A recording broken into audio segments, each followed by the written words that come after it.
अध्याय 1841 ये हुआंग है। कांस्य महल की सतह पर खून के छींटे लगे थे जो पहले भी उस पर छिड़के गए थे। अब ये बिजली की तरह तेजी से बाहर निकल रहा था, अराजक ऊर्जा लेकर बिना रोके। यह एक अमर कलाकृति थी। शक्ति की एक रहस्यमयी लहर थी जो इसे बुला रही थी, इसका मार्गदर्शन कर रही थी। ये तेजी से उस प्राचीन भूमि की ओर बढ़ रही थी जहां अमर महल की विरासत स्थित थी। शेहाव ने इसे रोका नहीं। वह जानता था कि इस महल में निश्चित रूप से कुछ अजीब बात है। अपनी वर्तमान साधना के साथ यह अभी भी इसे नियंत्रित करने के लिए पर्याप्त नहीं था। अगर वह इसे अपने साथ ले जाता और अचानक आर्टिफैक्ट आत्मा उस पर हमला करती तो वह उचित दफन के बिना मर जाता। स्वर्ग के आंसू प्रकट हुए, तारों भरे आकाश से रक्त की वर्षा हुई, जो यहाँ मारे गए एक पीढ़ी के सर्वोच्च व्यक्ति के पतन का संकेत था। इस क्षेत्र में प्रवेश करने के बाद ये पहली बार था जब उसने किसी सर्वोच्च प्राणी की हत्या की थी। अमर महल का सर्वोच्च प्राणी जो पहले उसे चींटी समझता था और कई बार उसे मारना चाहता था, अंत में सफल नहीं हो पाया। अब उसकी जगह शेहाव ने उसे मार डाला। अमर महल के सर्वोच्च व्यक्ति ने मरने से पहले अपने अंदर आक्रोश भरा और अपनी शिकायतों के साथ मर गया। ऐसा इसलिए था क्योंकि जिस दुश्मन का उसने सामना किया था वह कोई ऐसा व्यक्ति था जिसे वह पहले एक कीट के रूप में देखता था, फिर भी यह कीट एक ड्रैगन बन गया जो स्वर्ग में उड़ गया और अंत में उसकी जान ले ली। तारों भरा आकाश शांत, पुनर्तः शांतिपूर्ण हो गया। शीहाव ने यहाँ कुछ देर रुककर तुरंत ही दूर निकलकर तारों से भरे आसमान में उस छोटे कुत्ते से मिलने के लिए पहले से तय क्षेत्र की ओर प्रस्थान कर दिया। स्थिति क्या है? शीहाव ने पूछा। हमारे लिए वहां प्रवेश करने का कोई रास्ता नहीं है। अमर संरचना के पुनर्जीवित होने के बाद वह प्राचीन भूमि पूरी तरह से ढक गई है, जो कोई भी प्रवेश करेगा वह मर जाएगा। चांदी के ड्रैगन सार का छोटा सा हिस्सा जो बच गया है उसे जब्त नहीं किया जा सकता है। छोटे कुत्ते ने अफसोस जताते हुए कहा। फिर उसका चेहरा अजीब हो गया और उसने कहा, तुमने वास्तव में एक महान व्यक्ति को मार डाला है। तुम सच में एक संकी हो। तुमने केवल कुछ दशकों तक ही साधना की है। उसने एक गंभीर भाव प्रकट करते हुए कहा, बर्बाद अमर मरा नहीं है, इसलिए निश्चित रूप से एक बड़ी आपदा होगी। वह निश्चित रूप से तुम्हारे खिलाफ सब कुछ दांव पर लगा देगा। जो कुछ भी उसने कहा वह सच था। अतीत में शेहाव को अमरता के अभिशाप से पीड़ित होकर बर्बाद अमर द्वारा अपंग बना दिया गया था। अब वह अभी भी पूरी तरह से अभिशाप से मुक्त नहीं हुआ था। यह हर समय भड़क उठता था, जिससे उसे बहुत अधिक पीड़ा सहनी पड़ती थी। इस प्रकार का प्राचीन अभिशाप एक बार जब वह इसे और अधिक सहन नहीं कर पाता तो यह तुरंत उसकी साधना को पूरी तरह से अपंग कर देता। शीहाव स्वयं देखना चाहता था कि एक बार जब वह पूरी तरह से इसका सामना कर लेगा तो वह किस प्रकार के क्षेत्र तक पहुंच पाएगा। अमर बर्बाद हो गया, वह दिन आएगा जब मैं तुमसे लड़ूंगा। शीहाव ने कहा। 30 साल पहले उसे अमर पर्वत के सामने रोका गया था। उस बर्बाद अमर ने उसे नीचा दिखाया जो अपने हाथ उठाकर उसकी जान ले सकता था। अगर 5 फेज माउंटेन की सुरक्षा न होती तो वह पहले ही मर चुका होता। ऐसा होने के बावजूद वह घोर अपमान सहने के बाद निचले लोकों में वापस लौट आया। आज की लड़ाई के परिणाम छिपाए नहीं जा सकते। 9 स्वर्गों और 10 पृथ्वियों में बहुत से लोग इसके बारे में जानेंगे। भले ही स्वर्ग के आंसुओं का दृश्य तारों वाले आकाश में दिखाई दिया हो, फिर भी कुछ लोग इसे महसूस कर सकते हैं। छोटे कुत्ते ने कहा। इसने शेहाव को सावधान रहने की चेतावनी दी। अगर बर्बाद अमर पागल हो गया और उसका पीछा किया तो ये शेहाव के लिए बिल्कुल भी अच्छा नहीं होगा। ये ठीक है, अमर स्प्रिंग आंख हाथ में होने के कारण वह ज्यादा देर तक उछल कूद नहीं कर पाएगा, शायद वह मेरे पीछे भी ना आ पाए। शेहाव ने कहा। उसके पास ऐसा सोचने का कारण था, इसके अलावा उसे काफी आत्मविश्वास भी था। ऐसा इसलिए था क्योंकि बर्बाद अमर बहुत कमजोर था, शरीर गंभीर रूप से घायल था। अमर स्प्रिंग आई के पोषण के बिना वह बेहद बुरी स्थिति में होता। बर्बाद अमर बहुत शक्तिशाली हुआ करता था। उसने दूसरों के साथ कुनपेन का सामना किया, लेकिन ये प्रक्रिया इतनी आसान नहीं थी। ये ठीक उसी लड़ाई के दौरान था जब वह पूरी तरह से अपंग हो गया था। उस पर बहुत बड़ी चोटें लगी हुई थी। सभी प्रकार के प्राकृतिक नियम और व्यवस्था उसके चारों ओर उलझी हुई थी, जो उसकी आदिम आत्मा से अविभाज्य थी। इतने समय बाद भी वह जीवित क्यों रह सका, इसका कारण पूरी तरह से उस अमर वसंत आंख पर निर्भर होना था। वह अविश्वसनीय रूप से कमजोर था। लगभग पूरा एक महान युग झरने की आंख में छिपकर बीता, उसके लिए बाहर आना मुश्किल था। पिछली बार वह शेहाव को रोकने के लिए अमर पर्वत के किन कबीले की ओर बढ़ा था। यह अकेले ही काफी जोखिम भरा माना जाता था, जिसमें बहुत अधिक प्रयास करना पड़ता था। सामान्य तौर पर वह उस भूमिगत झरने की आंख को नहीं छोड़ सकता था। इस बीच इस बार क्योंकि इसमें यह शामिल था कि वह अमर क्षेत्र में प्रवेश कर सकता है या नहीं, उसने एक और अपवाद बनाया। वह वर्तमान में पीछे हट रहे अमर क्षेत्र के विशेषज्ञों से मिलने गया, इस उम्मीद में कि वह उनके साथ अमर क्षेत्र में जा सकेगा। जब मैं भाग रहा था तो मुझे स्पष्ट रूप से आभास हुआ कि एक भयानक व्यक्ति अमर महल की प्राचीन भूमि की ओर तेजी से बढ़ रहा था। छोटे कुत्ते ने कहा। बर्बाद अमर वास्तव में वापस आ गया था। वह कांस्य अमर महल पर खड़ा था, इस विरासत में सब कुछ देख रहा था, वास्तव में पागल हो जाना चाहता था। वह अमर झरना वास्तव में खो गया था, किसी ने उस पर कब्जा कर लिया था। ये सच्चाई उसके लिए स्वीकार करना कठिन था। वह अभी भी जीने के लिए झरने की उस आंख पर निर्भर रहने की उम्मीद कर रहा था। बर्बाद अमर ने दहाड़ लगाई, क्रोध आकाश में फैल गया। वह पागल हो रहा था, इस तरह के नुकसान को सहन करने में असमर्थ। इस अमर वसंत के बिना वह अपने दिन कैसे बिता सकता था? ये बिल्कुल वैसा ही था जैसा कि छोटे कुत्ते ने कहा था। इस अमर झरने का पालन पोषण अनुचित था, इसे संभालना उचित नहीं था।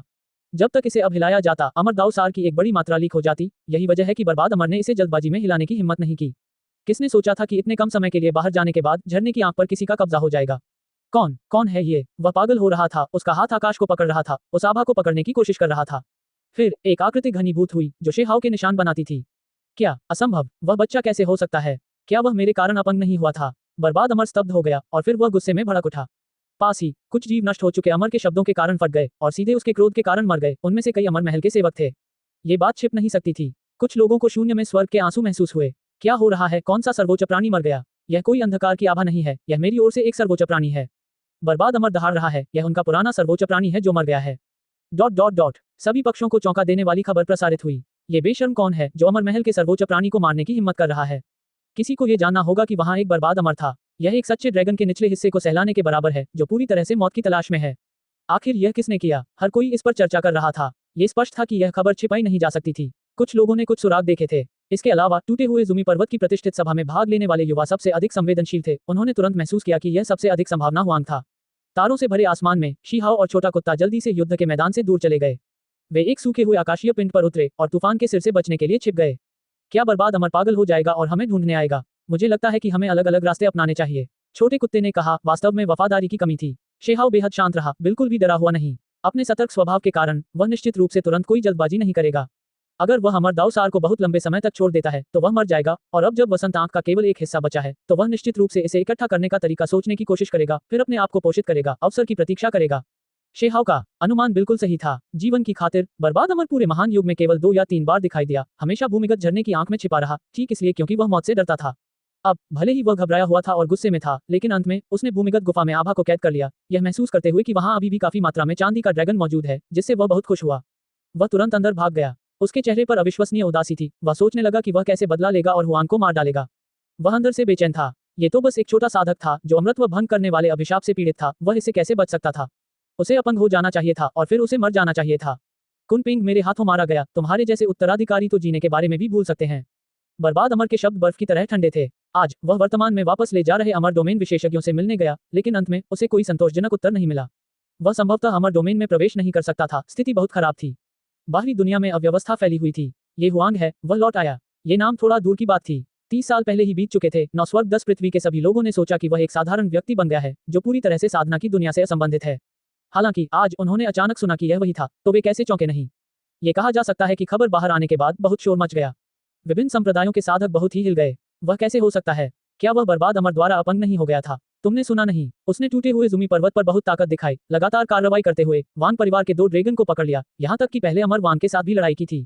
जिन परिवार ने कुछ अप्रत्याशित परिवर्तनों का अनुभव किया, आक्रमण किया गया, ये भी उसके द्वारा किया गया था। क्या जिसने जिन परिवार में घुसकर जिन ताइजुन को घायल किया, वह भी हुआंग ही था? विभिन्न पक्षों से आए किसान शांत नहीं रह सके, सभी स्तब्ध रह गए। जब खबर फैली तो वे भयभीत हो गए। हुआंग, क्या ये व्यक्ति स्वर्ग की अवहेलना करने जा रहा था? कोई व्यक्ति जो केवल कुछ दशकों तक साधना करता है, भविष्य में सर्वोच्च व्यक्ति बन जाता है, वह कितनी दूर तक पहुंच पाएगा, कितना मजबूत बन पाएगा? उस दिन उसने लगातार 3 सर्वोच्च प्राणियों के विरुद्ध कार्रवाई की, यहाँ तक कि उनमें से एक को मार भी डाला। ये कितनी भयानक उपलब्धि थी। यह महान बात तुरंत आकाश के नीचे की दुनिया में फैल गई, जिससे बहुत बड़ा कोलाहल मच गया। ऐसा लगा जैसे कोई उल्का समुद्र में गिरकर आसमान तक पहुंचने वाली लहरें पैदा कर रही हो। दिलचस्प बात है, वास्तव में एक बहुत ही शानदार नौजवान था। उसे आमंत्रित करें, हम उससे मिलना चाहते हैं। यहाँ तक कि अमर डोमेन का विशेषज्ञ जो उस समय पीछे हटने वाले सैनिकों का नेतृत्व कर रहा था, चौंक गया। उसने कुछ लोगों को हुआंग की तलाश करने का आदेश दिया। अध्याय 1842 आगे की सफलता। बर्फीले और अंधेरे ब्रह्मांड की गहराई में एक मुरझाए हुए आकाशीय पिंड पर शेहाओ ने चुपचाप सांस अंदर बाहर की। सफेद धुंध उसके मुंह और नाक में घुसती और बाहर निकलती रही, सफेद सांपों में बदल गई। वे उसके शरीर के चारों ओर घूमते रहे, अंत में उसके मुंह और नाक में वापस आ गए। जैसे जैसे समय बीतता गया, ये दृश्य और भी रहस्यमय होता गया। उसके मुंह और नाक से बहुत ज्यादा सफेद चमक निकल रही थी। ड्रैगन की दहाड़ और बाघ के रोने जैसी आवाजें आ रही थीं और उसके शरीर के चारों ओर गड़गड़ाहट की आवाजें गूंज रही थीं। उस युद्ध से उसे बहुत लाभ हुआ। वह वर्तमान में अपनी साधना को मजबूत कर रहा था, अपने दाव कौशल को सघन कर रहा था। वह ब्रह्मांड की गहराई में एक छोटे से तारे पर छिप गया। उसने एक सर्वोच्च व्यक्ति को एकल मुकाबले में मार डाला। इस तरह का परिणाम दुनिया को चौंका देने वाला था। उसने अभी अभी दाव हासिल किया था, फिर भी वह खूनी लड़ाई के बाद पहले से ही एक प्रसिद्ध अनुभवी विशेषज्ञ को मार सकता था। ये बेहद आश्चर्यजनक था। शेहाओ के सर्वोच्च व्यक्ति बनने के बाद ये सबसे महत्वपूर्ण लड़ाई थी। दाव हासिल करने वाले दूसरे व्यक्ति के खिलाफ लड़ने से उसे बहुत गहरी अंतर्दृष्टि मिली। उसके लाभ बहुत बढ़िया थे। उनकी राय में दाव को प्राप्त करने वाले अंधकार प्राणी को मारना बिल्कुल भी तुलना नहीं कर सकता। शेहाओ की नजर में अंधकार के प्राणी जो अंधकार पदार्थ द्वारा संक्षारित होने और विकसित होने के बाद सर्वोच्च प्राणी बन गए, वे सच्चे सर्वोच्च प्राणी नहीं थे। यदि उनके पास अंधकार पदार्थ न होता जो 9 स्वर्गों के पक्ष के प्राणियों को आसानी से नष्ट करने में सक्षम होता, तो शेहाओ का मानना था कि एक ही स्तर पर लड़ाई में तथाकथित अंधकार सर्वोच्च प्राणी सभी मारे जाएंगे।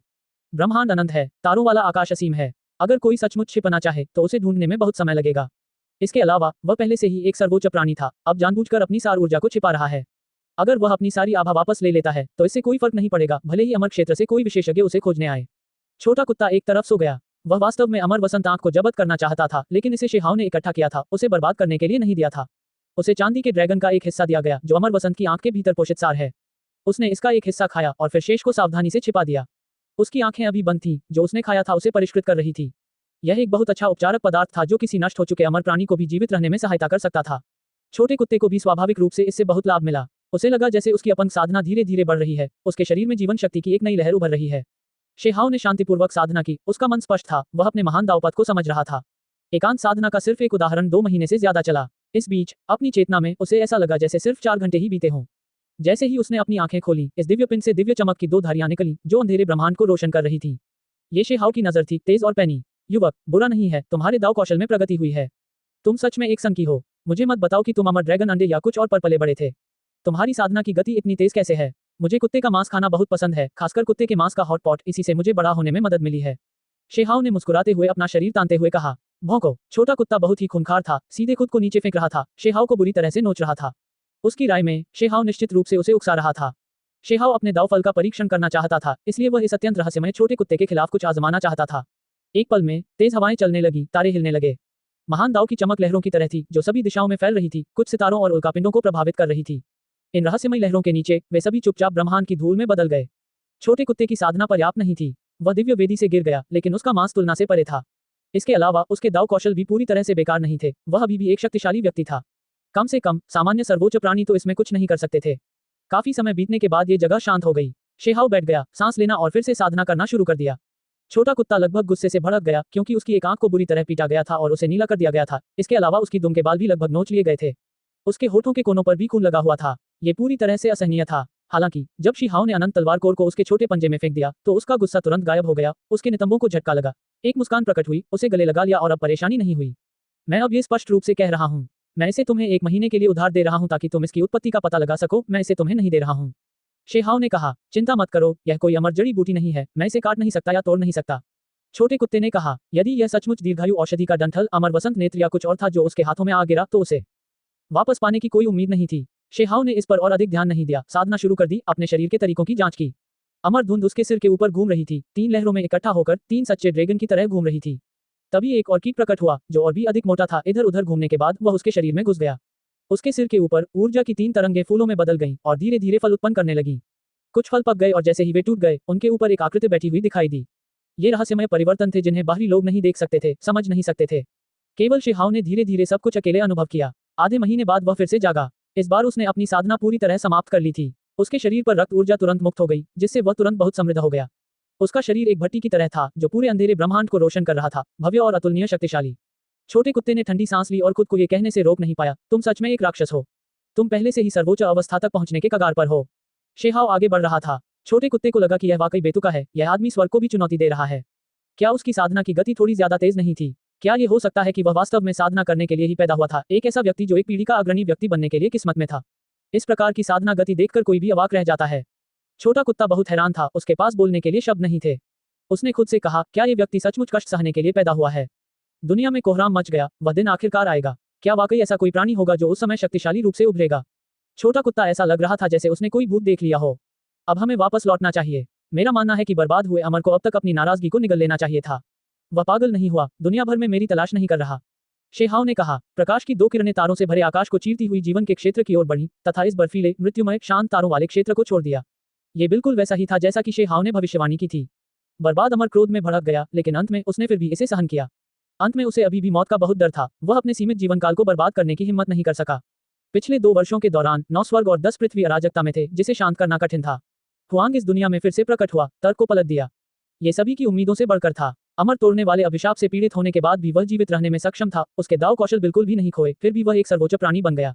ये बस एक चमत्कार था। उन्होंने जिन ताइजुन के खिलाफ एक महान लड़ाई लड़ी, एक अंधकार में सर्वोच्च प्राणी से लड़ाई लड़ी, वांग परिवार के लोगों का वध किया, अमर महल के सर्वोच्च प्राणी को मार डाला। इनमें से कौन सा मामला दुनिया को चौंकाने के लिए पर्याप्त नहीं था?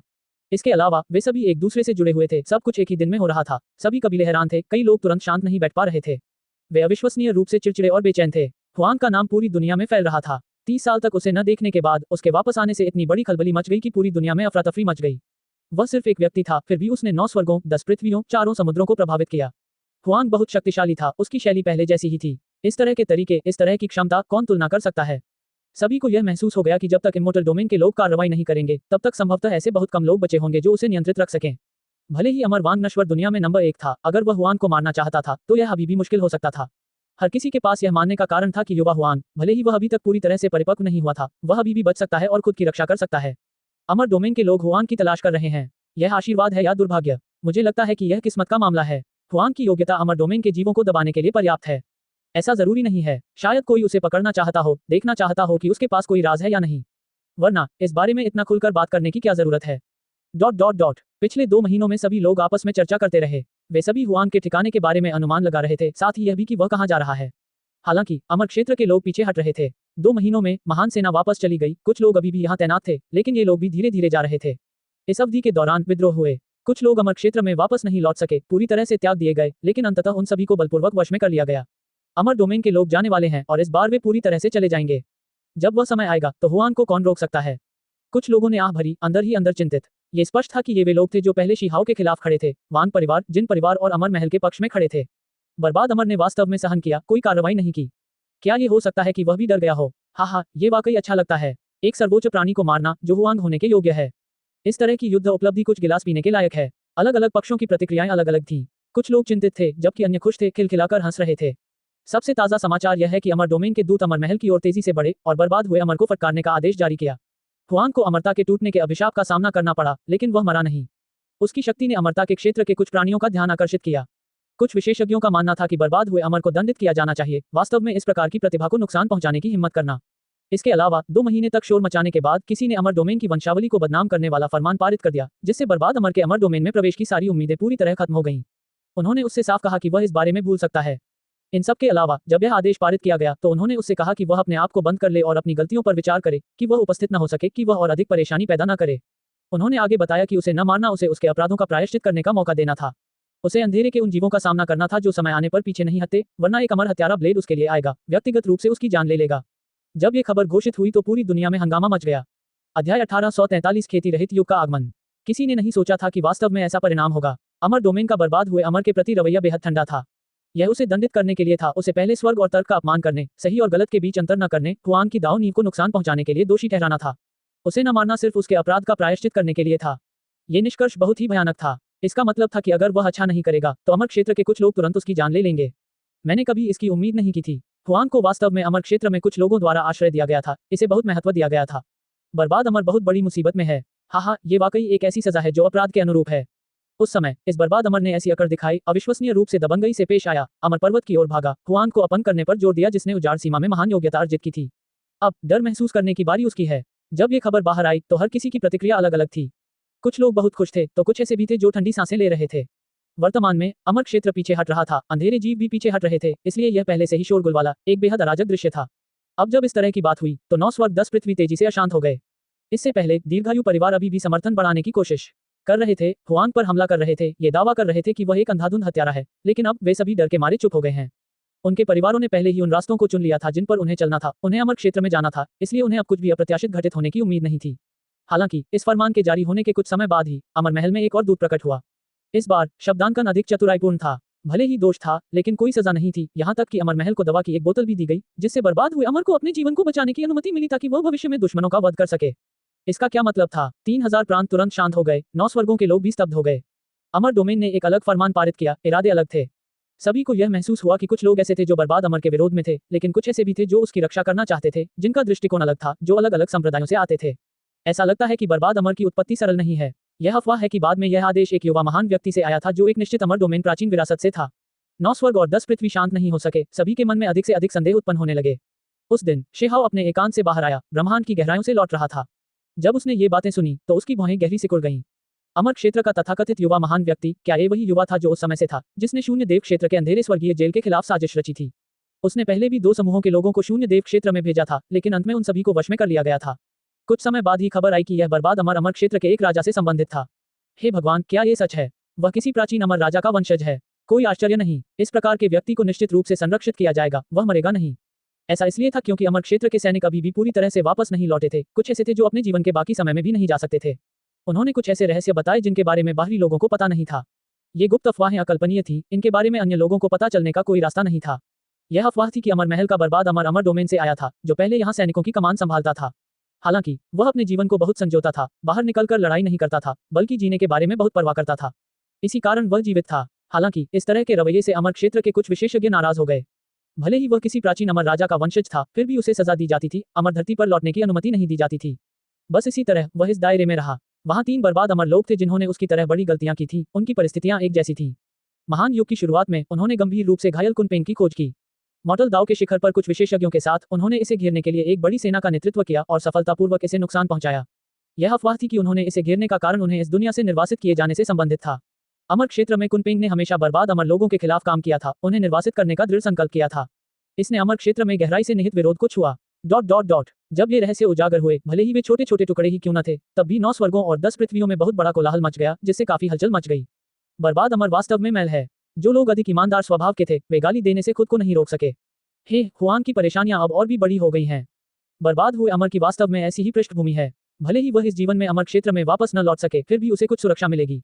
कुछ लोग ऐसे भी थे जो इस तरह बोल रहे थे मानो राहत की सांस ले रहे हों। उन्हें लग रहा था कि अमर क्षेत्र में हर कोई हुआन की प्रशंसा नहीं करता। बस इस गुप्त अफवाह ने बहुत हंगामा मचा दिया। विभिन्न कुलों में इस पर चर्चा होने लगी। कच्छ आसमान में खून के रंग की बिजली चमक रही थी, जो 9 स्वर्गों और 10 धरती के बीच में फैल रही थी। कई लोगों के दिलों में ठंडक दौड़ गई। हाल के वर्षों में इस दुनिया में सभी प्रकार के डरावने अनियमित दृश्य दिखाई दिए। महान दाव आभा तेजी से असामान्य होती जा रही है। ये कभी कभी अस्पष्ट, समझ में न आने वाली, लेकिन कभी कभी हिंसक, सभी जीवन को खत्म करने वाली होती है। वास्तव में साधना रहित युग पूरी तरह से आने वाला था। इसके भयानक प्रभाव इतने भयानक थे कि हर कोई भयभीत हो गया। इस महत्वपूर्ण समय के दौरान अंधेरे जीव पीछे हट रहे थे, अमर क्षेत्र भी पीछे हट रहा था। इस बीच बर्बाद अमर और हुआन के बीच कुछ ऐसी बातें भी हुई। उसकी दुनिया निश्चित रूप से और अधिक अराजक होने वाली थी। ये अंधकार के जीव पीछे हट गए हैं। देखो, अंधकार पदार्थ अब उतना गाढ़ा नहीं रहा, बल्कि और अधिक विरल होता जा रहा है। कोई बहुत खुश होकर चिल्लाया। हालांकि एक हॉर्न शोर के साथ स्वर्ग और पृथ्वी टकरा गए। 9 स्वर्ग 10 पृथ्वी विलीन हो गए। प्राचीन महान महाद्वीप का एक और हिस्सा था जो जुड़ गया, अंततः एक इकाई बन गया। कुछ ही दिनों में कुछ लोगों की आत्माएं कांपने लगी। उन्हें ऐसा महसूस होने लगा जैसे वे न्याय के दिन का अनुभव कर रहे हों। ये बिल्कुल भी अच्छी खबर नहीं थी। अंधकार के प्राणी जल्दी से पीछे हट गए, क्योंकि उन्हें खेती के बिना युग का भय महसूस हुआ। वे अपनी जान बचाने के लिए भाग रहे थे। जब शिहाओ वापस लौटा तो उसने चुपचाप इस दुनिया के बदलावों का अनुभव किया। उसे कोई डर नहीं लगा, न ही वह अमर क्षेत्र में प्रवेश करने की कोशिश कर रहा था। इस बीच इन दिनों के दौरान विभिन्न महान दीर्घायु परिवारों ने अमर क्षेत्र में प्रवेश करने के लिए अपने सभी तरीकों का इस्तेमाल किया। वे सभी इस दुनिया को छोड़ना चाहते थे जो धीरे धीरे साधना से रहित होती जा रही थी। इसके प्रभाव बहुत अधिक थे। कुछ नकारात्मक प्रभाव भी दिखाई दिए। उदाहरण के लिए, कुछ प्राणी जो 10 लाख वर्ष से अधिक जीवित रहे, लेकिन फिर भी सर्वोच्च प्राणी नहीं थे, एक के बाद एक लुप्त होने लगे तथा उनका जीवन काल समाप्त होने लगा। हकीकत में कुछ लोग ऐसे थे जो समय से पहले ही ध्यान करते हुए मर गए। वास्तव में साधना रहित युग आ रहा था, वह धीरे धीरे निकट आ रहा था। ये कल्पना करना कठिन था कि अंत में किस तरह का परिणाम होगा। क्या वह दिन सचमुच आने वाला था जब इस दुनिया में कोई साधना नहीं कर सकता था? क्या कोई भी साधक नहीं बचेगा? अब ऐसे सर्वोच्च प्राणी भी थे जो बुढ़ापे से मर जाते थे। सबसे शक्तिशाली व्यक्तियों का जीवन काल 100 गुना कम हो गया। शेहाओ ने कुछ दिन इंतजार किया, लेकिन किसी ने उसकी तलाश नहीं की। बर्बाद अमर ने खुद को नहीं दिखाया, इसलिए वह धीरे धीरे शांत हो गया, अपने पुराने दोस्तों की तलाश में चला गया। ऐसा इसलिए था क्योंकि वह पहले से ही जानता था कि इनमें से अधिकांश लोग संभवतः अमर क्षेत्र में प्रवेश करने वाले थे। उसने हल्की सी आह भरी। इस अलगाव के बाद उसे नहीं पता था कि वे फिर कब मिल पाएंगे। उन्होंने जो सुना उसके अनुसार, एक बार जब वे अमर क्षेत्र में प्रवेश कर गए, तो साधना रहित युग के प्रभाव से बचने के लिए अमर क्षेत्र के द्वार बंद हो गए, जिन्हें थोड़े समय में फिर से खोलना असंभव हो गया। अमर क्षेत्र के लिए तथाकथित लघु समय अवधि आसानी से सैकड़ों हजारों वर्ष हो सकती है, शायद आधा महान युग, या शायद एक संपूर्ण महान युग बीत जाने तक। अलगाव की यह लंबी अवधि पहले से ही शाश्वत बिछड़न के बराबर थी। यदि शेहाओ अमृतत्व क्षेत्र में प्रवेश नहीं करता, तो वह इस दुनिया में बुढ़ापे से मर सकता था। साधना के बिना सर्वोच्च प्राणी केवल 10,000 या इतने वर्षों तक ही जीवित रह सकते थे। यदि इससे भी अधिक क्रूर और कठोर युग आ जाए, ऐसा युग जब कोई सचमुच साधना नहीं कर सकेगा, तो युवा सर्वोच्च प्राणियों के पास जीने के लिए केवल कुछ हजार वर्ष ही बचे होंगे। अब शेहाओ के सामने भी एक विकल्प था कि वह कौन सा रास्ता अपनाए। उसे कुछ त्यागना था। जो कुछ वह जानता था उसके अनुसार किंगली और हेवन मैंडिंग दाओ अमर क्षेत्र की ओर जा रहे थे। यहाँ कोई गलती नहीं होनी चाहिए। स्काई सेवरिंग सेक्ट, वांग फैमिली और अन्य को भी प्रवेश का मौका मिलना चाहिए। 10 क्राउन किंग, शी, तुगु युलोंग, लैन जियान, ग्रेट जूतुओ और अन्य, अगर कुछ भी अप्रत्याशित नहीं हुआ, तो इन प्रतिभाओं को भी अमर डोमेन में प्रवेश करने के लिए चुना जाना चाहिए। जिन लोगों को शेहाओ ने पहचाना जब तक वे उत्कृष्ट थे, वे सभी इस क्षेत्र को छोड़ देंगे। अध्याय 1844 एक जगह है। क्या ये दुनिया त्याग दी जाएगी? शेहाओ ने आह भरी। बहुत से लोग जाने वाले थे। उसे नहीं पता था कि साधना के बिना एक युग के बाद क्या बचेगा। एक बार जब सबसे क्रूर युग आ गया, तो क्या सचमुच कोई दाव नहीं बचेगा जिसके बारे में बात की जा सके? एक साफ हवा बह रही थी। शेहाओ पीले पत्तों पर पैर रखते हुए आगे बढ़ने लगा। मैं जा रहा हूँ, छोटे कुत्ते ने सचमुच अचानक ये कहा। जिस बात ने शेहाओ को थोड़ा चौंकाया, वह ये थी कि जब वह जागा, तो ये छोटा कुत्ता वास्तव में इतनी अचानक से जाने वाला था। काफी क्रूर और चालाक होने के बावजूद इसकी पृष्ठभूमि भी रहस्यमय थी। कुछ महीनों तक उसका पीछा करने के बाद उनके बीच कुछ दोस्ताना संबंध विकसित हुए। तुम कहाँ जा रहे हो? शीहाओ ने पूछा। अमर क्षेत्र, छोटे कुत्ते ने बहुत ही उदास भाव से कहा। अब उसमें पहले वाली बेफिक्री नहीं थी, नहीं वह उग्रता से पेश आ रहा था। इसके बजाय उसका मूड भारी था, मानो उसे बहुत सी बातों पर विचार करना था। इस प्रकार का स्वभाव उसके पिछले स्वभाव से बिल्कुल भिन्न था। इतना गंभीर अभिनय करना आपकी शैली नहीं है, शेहाओ ने कहा। कौन किसके आर पार देख सकता है, कौन सब कुछ छिपा सकता है?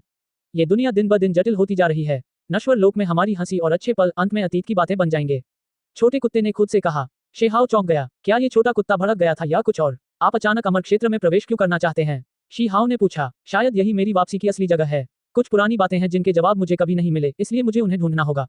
छोटे कुत्ते ने जवाब दिया। उसने जो कहा उसके अनुसार साधना रहित युग आने वाला था। अमर क्षेत्र के द्वार निश्चित रूप से पूरी तरह से बंद होने वाले थे। अवधि एक महान युग जितनी लंबी हो सकती थी। यदि यह अभी प्रवेश नहीं करता तो फिर कोई मौका नहीं होगा।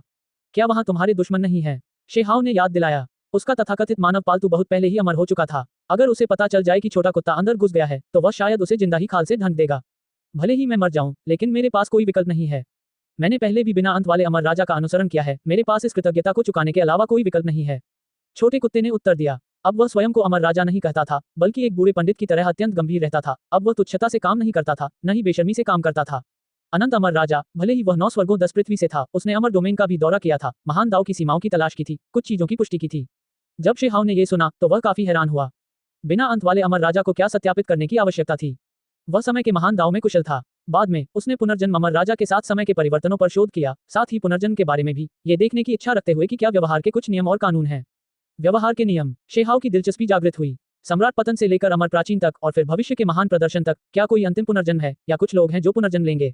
छोटे कुत्ते ने डूबी हुई आवाज में कहा। तुम क्या कहना चाह रहे हो? शेहाओ की अभिव्यक्ति अत्यंत गंभीर हो गई। यह विषय थोड़ा भारी था और थोड़ा ऊंचा भी। सम्राट पतन से शुरू होकर एक के बाद एक महान युग बीत गए हैं। यह एक भयानक पुनर्जन्म की तरह है। दुनिया का परिवर्तन, क्या यह एक प्रक्रिया है? छोटे कुत्ते ने कहा। इसके अलावा तथाकथित महान टकराव, क्या यही अंत है? जो लोग भाग लेने की योग्यता रखते हैं, क्या वे ही इस पुनर्जन्म चक्र को आगे बढ़ा रहे हैं या वे ही पुनर्जन्म लेने वाले हैं? छोटे कुत्ते ने खुद से कहा। शेहाओ जानता था कि भले ही ये केवल छोटे छोटे टुकड़ों के बारे में बात करता है, लेकिन ये कई चीजों को उजागर करता है। ये वे सुराग थे जो बिना अंत वाले अमर राजा और पुनर्जन्म वाले अमर राजा ने खोजे थे, वे चीजें जिन्हें वे स्पष्ट करने की कोशिश कर रहे थे। क्या सचमुच अतीत की घटनाएं पुनर्जन्म लेती हैं या लोग पुनर्जन्म लेते हैं? छोटे कुत्ते ने आगे कहा। आप अमर क्षेत्र में इन चीजों का पता लगाना चाहते हैं? शी हाओ ने पूछा। मेरे दाव कौशल के साथ मैं शायद ऐसा नहीं कर पाऊंगा। मैं बिना अंत वाले अमर राजा और पुनर्जन्म वाले अमर राजा से आगे नहीं जा पाऊंगा। छोटे कुत्ते ने अपना सिर हिलाया। तो फिर आप क्या हासिल करना चाहते हैं? शी हाओ उलझन में था। मैं केवल अनंत अमर राजा को खोजना चाहता हूं, मैं नहीं चाहता कि वह मर जाए। छोटे कुत्ते के मन में दुख था। शेहाओ स्तब्ध रह गया। क्या बिना अंत के अमर राजा की मृत्यु नहीं हुई? उसके खून ने युद्ध के झंडे को भिगो दिया, 9 स्वर्गों 10 पृथ्वी में दफना दिया, यहाँ तक कि उसकी घंटी भी बर्बाद हो गई। कलाकृति आत्मा की कमी के कारण घंटी बन गई। वह मर गया, लेकिन मैं इसे स्वीकार नहीं कर सकता। छोटे कुत्ते ने धीमी गर्जना की। उसकी भावनाएं उदास थीं। वह अंतहीन समय तक फैला हुआ दुख लिए हुए था। इससे क्या बदल सकता है? अगर वह चला भी गया तो भी यह सब निरर्थक ही रहेगा। हालांकि शी हाओ ने और कुछ नहीं कहा। उसने हल्के से उसके कंधे पर थपथपाया। नहीं, ऐसा नहीं है। शायद कोई ऐसी जगह हो जहां ये वास्तव में कुछ बदल सके। छोटे कुत्ते ने कहा। ये बिना अंत अमर राजा की महान दाव उपलब्धियों को पूरी तरह से समझ नहीं सका, नहीं यह पुनर्जन्म अमर राजा के शोध परिणामों को देख सका, लेकिन फिर भी इसने उनकी कुछ चर्चाओं को सुना। छोटे कुत्ते को विश्वास नहीं था कि वह इस प्रकार के तर्क को पूरी तरह से समझ सकता है, लेकिन उसने सुना कि एक जगह ऐसी भी हो सकती है जो परिवर्तनशीलता से भरी हो। वहां एक जगह है जहां बिना अंत के फिर से पाया जा सकता है। छोटे कुत्ते की आंखों में धीरे धीरे आत्मा विकसित हुई और अधिक दृढ़ होती गई। वहां कोई जगह थी। वह स्थान स्वर्ग से, आत्मा से, अतीत और वर्तमान से जुड़ा हुआ है, शायद चमत्कार दिखाने में सक्षम है। छोटे कुत्ते ने दृढ़ता से कहा। यह एक ऐसी जगह थी जिसका अंत नहीं था और पुनर्जन्म अमर राजाओं ने लाया था। वे पहले वहां जाना चाहते थे और इस जगह की जांच करना चाहते थे। यह उन गुप्त भूमियों में से एक थी जिसका उपयोग वे ये सत्यापित करने के लिए करना चाहते थे कि उन्हें क्या पता था। दुर्भाग्यवश उनके पास ये सब करने का समय नहीं था। अचानक सबसे भीषण महायुद्ध छिड़ गया और उन्होंने युद्ध के मैदान में अपने प्राण त्याग दिए। अलविदा। मुझे लगता है कि तुम बहुत खास हो। मैं तुम्हारी यादें धुंधली धुंधली याद कर सकता हूँ। मुझे नहीं पता कि यह भविष्य के उस कोने की वजह से था जो मैंने देखा था, या फिर कोई रहस्यमय एहसास, एक तरह का ज्ञानोदय था। जाने से पहले छोटा कुत्ता बेहद गंभीर था। शेहाओ को घूरते हुए वास्तव में ये कह रहा था। हकीकत में शिहाओ पहले ही बता सकता था कि यह छोटा कुत्ता दूसरों के प्रति घृणा महसूस करता था, अत्यंत अहंकारी था, तुरंत ही दूसरों को मानव पालतू कह देता था, लेकिन उसके प्रति भले ही थोड़ी नोकझोंक होती थी, फिर भी वह थोड़ी शालीनता और अत्यंत सावधानी से पेश आता था। ऐसा लग रहा था जैसे उसे शिहाओ की क्षमता के प्रति सहज रूप से किसी प्रकार का डर था। भले ही उसने अपने नुकीले दांत दिखाने की हिम्मत की हो, लेकिन वह बहुत दूर जाने की हिम्मत नहीं कर पाया। क्या तुमने मेरे भविष्य का एक कोना देखा है? शिहाओ ने कहा। आप जानते हैं कि मेरे शरीर को पहले तब तक काटा गया था जब तक कि वह बर्बाद नहीं हो गया। जब मुझे वहां दफनाया गया तो मेरी आदिम आत्मा लगभग पूरी तरह से बिखर गई थी, लगभग कुछ भी नहीं बचा था। भले ही वह जगह स्वाभाविक रूप से लाशों का पोषण करती है, आत्मा का पोषण करती है, एक महान युग के लिए दफन होने के बाद क्या मैं अभी भी वही हूँ? ये बहस का विषय है। मेरे पास केवल कुछ बची हुई इच्छाएं हैं, कई चीजें हैं जिन्हें याद करना मेरे लिए असंभव है। छोटे कुत्ते ने कहा। उसका सिर नीचे था। उसके शब्द भारी थे, उनमें एक प्रकार का अवर्णनीय दुख छिपा था। ऐसा इसलिए था क्योंकि उस समय ये युद्ध में लगभग मर चुका था। अब ये कुछ और नहीं बल्कि बर्बाद आत्मा के टुकड़े थे जो एक लाश में चेतना वापस पा गए, जिससे एक नई आदिम आत्मा पैदा हुई। एक निश्चित दृष्टिकोण से देखा जाए तो यह अब कोई पुराना विशेषज्ञ नहीं रहा। अतीत की कुछ बातें याद कर पाना स्वर्ग विरोधी अनुभव था। जब कोई जीवित होता है तो हमेशा किसी न किसी तरह का लक्ष्य होता है। नौजवान, अलविदा। इस जीवन में हमें एक दूसरे को देखने का कोई और मौका नहीं मिलना चाहिए। अगर पुनर्जन्म होता है तो हम दूर के भविष्य में फिर से मिलेंगे। छोटा कुत्ता चला गया। वह रास्ता तलाशने गया, ये देखने की इच्छा से कि क्या वहां कोई चमत्कारी चीज है, अतीत से किसी को देखने की इच्छा से। यह ऐसे ही चला गया। शेहाव थोड़ा निराश और हताश था। उसके पास अभी भी बहुत सी बातें थीं जो वह उससे पूछना चाहता था, लेकिन उसे कुछ पल के लिए समझ नहीं आया कि कहां से शुरू करें। वह उसके पीछे भागा, चुपचाप उसे दूर भगाया, कई बार बोलना चाहा। यह क्षेत्र, यह महान युग अब बचाए जाने से परे है।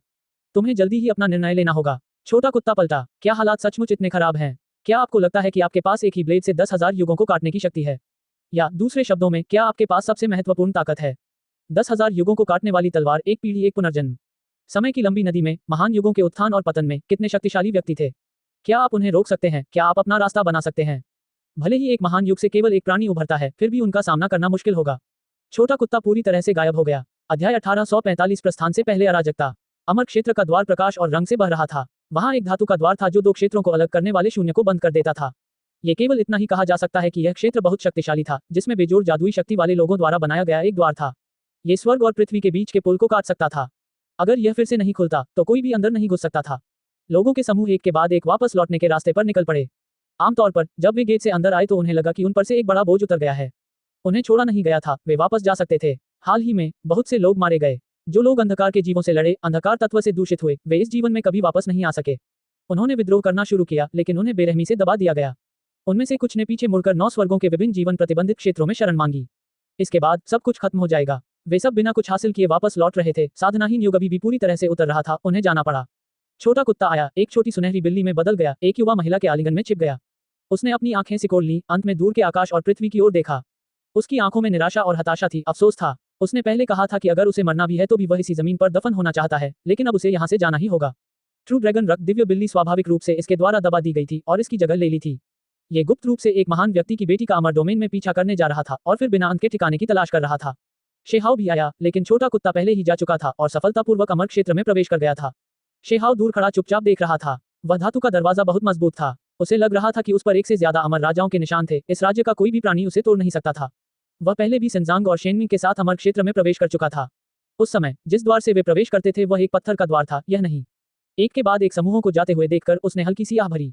उसे कौन सा रास्ता अपनाना चाहिए? क्या उसे भी अमर क्षेत्र में जाना चाहिए? क्या वहां कोई जाल लेकर उसका इंतजार कर रहा था जिसमें वह कूद जाए? शेहाव ने पीछे मुड़कर दृढ़ता से दूरी बना ली। शायद उसे अपने कुछ पुराने दोस्तों को तुरंत अलविदा कहना था। कुछ लोग थे जो अभी भी यहाँ थे, उनसे मिलने के लिए अभी भी बहुत देर नहीं हुई थी। उस जगह की ओर नहीं जा रहा था जिसका सभी साधक बेसब्री से इंतजार करते हैं, वो मनमोहक महान पवित्र दुनिया, अमर क्षेत्र। 9 स्वर्गों और 10 पृथ्वियों में पिछले 30 वर्षों के दौरान इसका आधा से अधिक भाग अंधकार पदार्थ द्वारा दूषित हो चुका था और ऐसा स्थान बन गया था जहां सामान्य प्राणी पैर नहीं रख सकते थे। हालांकि अब काली धुंध फैल गई है और उसके पीछे छिपे असली रहस्यमयी जीव पीछे हट रहे हैं। अमर क्षेत्र के साधकों और अंधकार के प्राणियों के जाने से पहले ये निस्संदेह अराजक था। इस स्थान पर शांति का कोई रास्ता नहीं था। यह विशेष रूप से बाद में मामला था जब अजीब जीव समय समय पर प्रकट होते थे और कत्लेआम मचाते थे। वे अंधेरे से आते थे, घर से दूर जाकर अपनी जरूरत की चीजों की तलाश करते थे। इसके अलावा अमर क्षेत्र द्वारा त्यागे गए लोग भी थे। साथ ही अमर क्षेत्र के कुछ ऐसे व्यक्ति भी थे जिनके इरादे अलग थे। वे गुप्त रूप से षड्यंत्र रच रहे थे, स्वर्गीय सामग्री और सांसारिक खजाने प्राप्त करने के लिए कुछ विरासतों का रक्त शुद्धिकरण कर रहे थे। वे जाने ही वाले थे। सभी अलग अलग शक्तियां बेचैन महसूस कर रही थी। वे सभी जाने से पहले जो कुछ भी हासिल कर सकते थे उसे हासिल करना चाहते थे। एक व्यक्ति का सिर उड़ गया। उस व्यक्ति में अनिच्छा के साथ साथ सदमा भी था। ऐसा इसलिए था क्योंकि वह अर्ध सर्वोच्च प्राणी था जो दाव को प्राप्त करने वाला था, लेकिन फिर भी वह एक युवा द्वारा मारा गया। शेहाव का चेहरा भावहीन था। ऐसा करते समय उसका दिल स्टील की तरह ठंडा था। रास्ते में उसने एक से अधिक लोगों का वध किया, उनमें अंधकार विशेषज्ञ और अमर क्षेत्र के साधक भी शामिल थे। तुम टिड्डे, तुम अभी भी जाने से पहले थोड़ा लूटना चाहते हो। इस दुनिया को तुम सभी ने पहले ही बर्बाद कर दिया है, जिससे खेती रहित युग समय से पहले आ गया है। शेहाव ने ठंडे स्वर में कहा। ये ठीक इसी प्रकार की परिस्थिति थी कि 9 स्वर्ग 10 पृथ्वी अभूतपूर्व रूप से अराजक हो गए थे। हर कोई घबरा गया था। कई विरासतें शांत बैठने में असमर्थ थीं। यहाँ तक कि दीर्घायु परिवार भी अपने कुलों के सच्चे धर्मग्रंथों और अन्य चीजों का आदान प्रदान करने में संकोच नहीं करते थे। इन साधारण कुलों की तो बात ही छोड़िए। वास्तव में इस समय यहाँ स्थित अमर क्षेत्र के उच्च स्तर के शक्तिशाली नेताओं ने भी इन चीजों पर आंखें मूंद ली। इन उपद्रवियों पर ध्यान नहीं दिया, केवल यह आशा की कि वे आसानी से वापस लौट सकें। उच्च अधिकारियों द्वारा प्रतिबंध लगाए गए थे कि प्रत्येक दिन केवल एक निश्चित संख्या में लोग ही वापस आ सकते हैं। ऐसा इसलिए था क्योंकि उन्हें अभी भी अंधेरे के प्राणियों के अंतिम हमले के खिलाफ सतर्क रहना था। मेरा वांग परिवार आखिरकार जाने वाला है। हालांकि सबसे बड़ा भाई, 5वां भाई और 8वां भाई सभी हुआन के हाथों में आ गए। हम उसे ढूंढ भी नहीं पा रहे हैं। हमें उसे ढूंढकर मार डालना होगा। वांग परिवार के ड्रैगन इस पर चर्चा कर रहे थे। अमर वांग के अन्य लोगों के साथ जुड़ने और अमर क्षेत्र के विशेषज्ञों के साथ व्यवहार के बाद उन्हें एक अवसर प्राप्त हुआ। उनका पूरा संप्रदाय अमर क्षेत्र में प्रवेश करने में सक्षम हो गया। अमर डोमेन के उच्चतम स्तर की विरासत के लिए अराजकता शांत करने वाली कला अत्यंत आकर्षक थी। वह जीवित नहीं रह सकेगा। मुझे उम्मीद है कि पिताजी उसे ढूंढ लेंगे और फिर खुद उसका जीवन समाप्त कर लेंगे और किसी और को उससे निपटने नहीं देंगे। वांग परिवार के ड्रैगन के चेहरे ठंडे थे और उनमें हत्या करने की भावना थी। उन्हें इस बात का अफसोस था कि अमर वांग इस समय बहुत व्यस्त थे, उन्हें अमर डोमेन के साथ कुछ बातचीत करनी थी। हम भाइयों को एक साथ बाहर जाना चाहिए। अगर हम एक साथ हैं, संरचनाओं के समर्थन के साथ, हम उसे मारने में सक्षम होना चाहिए। ओल्ड नाइन की साधना अब इतने महान स्तर पर पहुंच गई है, पहले से ही एक विश्व चौंकाने वाला विशेषज्ञ है, हमें सफलता की पर्याप्त निश्चितता है। जब वांग परिवार आपस में चर्चा कर रहा था, अन्य कबीले भी इस पर चर्चा कर रहे थे। कुछ लोग उत्साहित थे, कुछ लोग भावुक थे, लेकिन कुछ लोग निराश भी थे। दीर्घायु परिवारों, इन सभी कुलों के पास एक समाधान था, अमर क्षेत्र में प्रवेश करने की योग्यता प्राप्त करना। हुआंग, ये वास्तव में अफसोस की बात है कि मैं वास्तव में तुम्हें मार नहीं सकता, इस घृणा से छुटकारा पाने में असमर्थ हूँ। ये वास्तव में इस जीवन में मेरे सबसे बड़े पछतावों में से एक है। जिन परिवार के अंदर, जिन ताइजुन ने दहाड़ते हुए कहा, उसका चेहरा आक्रोश से भरा हुआ था। पिछली बार शे हाओ ने उसका पीछा किया, जिन परिवार में घुसकर उसे लगभग अपूरणीय क्षति पहुंचाई। यह एक बहुत बड़ा अपमान था। इस महान युग के सबसे शक्तिशाली परिवारों में से एक के रूप में जाना जाने वाला गौरवशाली दीर्घायु जिन परिवार वास्तव में इस तरह की युवा पीढ़ी द्वारा उछाला और घुमाया गया था। शे हाओ चुपचाप अकेले चलने लगा। अनजाने में ही वह स्वर्ग मैंडिंग दाओ के बाहर पहुंच गया। यह एक पवित्र शुद्ध भूमि थी जो दीर्घायु परिवार के बराबर थी, इसे एक चिरस्थायी और अविनाशी विरासत माना जा सकता था। मेरा विनम्र स्वभाव होंग जेन है, मैं स्वर्ग मैंडिंग दाओ की परी यू चांग की बहुत प्रशंसा करता हूँ। मैं उनसे मिलने आया हूँ। शे हाओ ने वास्तव में ये दृश्य देखा था। यह एक सफेद कपड़े पहने युवक था जो अपने साथ कुछ लोगों को लेकर आया था, स्वर्ग मैंडिंग दाओ के द्वार के बाहर खड़ा था और इस संप्रदाय की पवित्र महिला को देखना चाहता था। वह किंग ही से मिलने आया था। शे हाओ ने चुपचाप कहा, पास न आते हुए। वास्तव में जब वह पास पहुंचा तो अपनी अतुलनीय शक्तिशाली पारलौकिक जैसी सर्वोच्च सत्ता की दिव्य इंद्रियों के साथ उसने पहले ही महसूस कर लिया था कि उसके आसपास अन्य लोग भी इंतजार कर रहे थे। वहां कुछ लोग थे जो उस जगह की रखवाली कर रहे थे जैसे खरगोशों के लिए पेड़ का तना। क्या वे उसके ऊपर जाने का इंतजार कर रहे थे या यहाँ घात लगाकर उस पर हमला करना चाहते थे? भले ही वह कोई सर्वोच्च सत्ता हो, फिर भी इस तरह की स्पष्ट भावना को विकसित करना कठिन होगा। ऐसा इसलिए था क्योंकि वे बहुत अच्छी तरह से छिपे हुए थे। ये होंग जेन कौन था? उसका छिपे हुए विशेषज्ञों से क्या संबंध था? शे हाओ ने हल्की आह भरी। एक साधक के रूप में, चाहे वे कहीं भी हों, वे अपने आसपास के माहौल में घुल मिल सकते हैं। हालांकि वे अभी भी हलचल और खुशी के समय का अनुभव करते थे, वे हमेशा जीवन और मृत्यु के खतरों के बीच घूमते रहते थे। साधना रहित युग के निकट आने पर विभिन्न महाशक्तियां सब छोड़कर जाने वाली थी। क्या ये लोग अब भी उसके विरुद्ध षड्यंत्र करना चाहते थे? होंग जेन स्वर्ग मैंडिंग दाओ की परी यू चांग की प्रशंसा करता है, मैं विशेष रूप से आपसे मिलने आया हूँ। उस सफेद कपड़े वाले नौजवान ने फिर से बात की। उसके पक्ष के सभी लोग बहुत शक्तिशाली थे। इस समय उन्होंने महान दाओ आभा की झलकियां छोड़ी। वहां कुछ लोग थे जो पहाड़ी द्वार से होकर चले आ रहे थे, वे भी सफेद कपड़े पहने हुए थे, अमर देवताओं की तरह सुंदर। मेरा कबीला पूरे स्वर्ग सुधार दाओ के पूरे संप्रदाय को अमर क्षेत्र में मार्गदर्शन करने के लिए तैयार है। सफेद कपड़े पहने युवा होंग जेन ने कहा। किंगी बोली, तुमने मेरे स्वर्ग मैंडिंग दाओ के बाहर सेना क्यों तैनात की है? वह संप्रदाय के कुछ महत्वपूर्ण लोगों के साथ बाहर चली गई। मैंने सुना है कि हाल ही में हुआंग नाम का एक मानव साधक आया है, जिसने बहुत ही भयंकर और बर्बर तरीके से काम किया है। मुझे चिंता है कि वह परेशानी खड़ी कर सकता है, इसलिए मैं उसे यहीं पकड़कर मार डालना चाहता हूँ। हांग जेन ने मुस्कुराते हुए उत्तर दिया। दूर से ही शे हाओ की अभिव्यक्ति गंभीर हो गई। ये होंग जेन के परिवार द्वारा आयोजित किया गया था। क्या कुछ ऐसे दल थे जो जाने से पहले भी शांति की इच्छा नहीं रखते थे? उन्होंने महसूस किया कि यह संभवतः अमर डोमेन होंग परिवार था, जिसे छोटे कुत्ते ने पहले वश में कर लिया था। उनके पुराने पूर्वज को मानव पालतू कहा जाता था। 2 महीने से अधिक समय पहले जब उन्होंने वांग दा को पकड़ा था तो होंग परिवार के कुछ लोग वहां से निकले थे, जो छोटे कुत्ते से इतना डर गए थे कि वे डर के मारे कांपने लगे और जमीन पर घुटने टेक दिए। अब क्या ये कबीला जाग गया? क्या उन्हें अब कोई डर नहीं लगा? वे वास्तव में उस पर घात लगाने के लिए यहाँ आए थे। शे हाओ हरे कमल की तरह शांत था, बिल्कुल भी नहीं हिल रहा था। उसके पैर हवा में खड़े थे, ये सब देख रहा था। आप जा सकते हैं, किंग ही ने कहा। सम्माननीय उत्तराधिकारी, मेरे संप्रदाय के पास पहले से ही एक और रास्ता है। जल्द ही हम सभी वहां चले जाएंगे। एक बुजुर्ग ने भी बात की। हे, क्या ऐसा है? तो क्या अन्य अमर डोमेन विरासतें थीं जो आप सभी के साथ समझौते पर पहुंच गईं? हालांकि मैं यहाँ केवल परी यू चांग के लिए नहीं आया हूँ, मैं हुआंग को पकड़ना और मारना भी चाहता हूँ। सफेद कपड़े पहने हुए हांग जेन ने उदासीनता से कहा। उसके हाथ उसकी पीठ के पीछे चले गए, उसकी अभिव्यक्ति थोड़ी ठंडी हो गई। 3 सर्वोच्च प्राणी, वे वास्तव में चालें चलना जानते हैं। हालांकि वे अमर के बिना मुझ पर घात लगाना चाहते हैं। शे हाओ ने धीरे से कहा। उसने चुपचाप तलवार की कोर खींची और फिर कार्रवाई में जुट गया। उस पल में ऐसा लगा जैसे कोई धूमकेतु महान पृथ्वी से टकराया हो, आकाश को चीरता हुआ इतनी तेजी से कि कोई भी प्रतिक्रिया नहीं कर सकता था। एक तलवार आसमान को चीरती हुई ठंडी चमक ने 9 स्वर्गों को रोशन कर दिया। तलवार की ऊर्जा ने ब्रह्मांड को कुचल दिया और चारों ओर फैल गई। इससे पहले कि होंग जेन कुछ प्रतिक्रिया कर पाता, उसकी भौहों के बीच की जगह पर पहले से ही चोट लग चुकी थी, हर जगह खून बह रहा था। उसकी आंखें पूरी तरह से चौड़ी हो गई थीं और वह अपनी पीठ के बल गिर गया था। यहाँ लाश ढह गई थी। यहाँ सर्वोच्च शक्ति वाले लोग हुआंग पर घात लगाना चाहते थे, फिर भी वे समय पर प्रतिक्रिया नहीं कर सके। किसी को भी उम्मीद नहीं थी कि हुआंग इस समय यहाँ होंगे। अध्याय 1846 अनवरत। एक तलवार ने आकाश को चीर डाला। ठंडी रोशनी तारकीय धाराओं की श्रृंखलाओं की तरह टिमटिमा रही थी, जो ब्रह्मांड में फैल रही थी। होंग जेन की मृत्यु हो गई। उसकी भौहों के बीच एक खूनी छेद दिखाई दिया, जो इतना बड़ा नहीं था, लगातार खून टपक रहा था। वह पहले से ही एक लाश बन चुका था। आसपास के लोग चिल्ला उठे। वहां सर्वोच्च प्राणी थे जिन्होंने दहाड़ लगाई, जिससे स्वर्ग और पृथ्वी चौंक गए। स्वर्ग तुरंत फट गया। उन्हें उम्मीद नहीं थी कि हुआंग इस समय निर्णायक रूप से कार्रवाई करेगा, दृढ़ और क्रूर। एक तलवार ने होंग परिवार के उभरते हुए युवा को खत्म कर दिया। ये वीर प्रतिभा खत्म हो गई। इस पवित्र धरती पर खून के छींटे फैल गए। इस प्रकार की ध्वनि सूर्य, चंद्रमा और सितारों को गिराने, कई विशेषज्ञों को कुचलकर मार डालने के लिए पर्याप्त थी, लेकिन होंग परिवार के सर्वोच्च प्राणियों ने स्वर्ग मैंडिंग दाओ पर हमला नहीं किया। ध्वनि तरंगें तुरंत वापस ले ली गईं, विनाशकारी शक्ति गायब हो गई। एक ध्वनि के साथ एक सर्वोच्च प्राणी होंग जेन के सामने प्रकट हुआ। उसकी हथेली से अनंत शुभ बहुरंगी प्रकाश निकल रहा था, जो उसकी जान बचाना चाहता था। हालांकि ये कैसे संभव हो सकता है? सर्वोच्च सत्ता का हमला कुछ ऐसा था जिसे कोई भी सेल्फ रिलीज रियल जीनियस झेल नहीं सकता था, चाहे वह कितना भी प्रतिभाशाली क्यों न हो।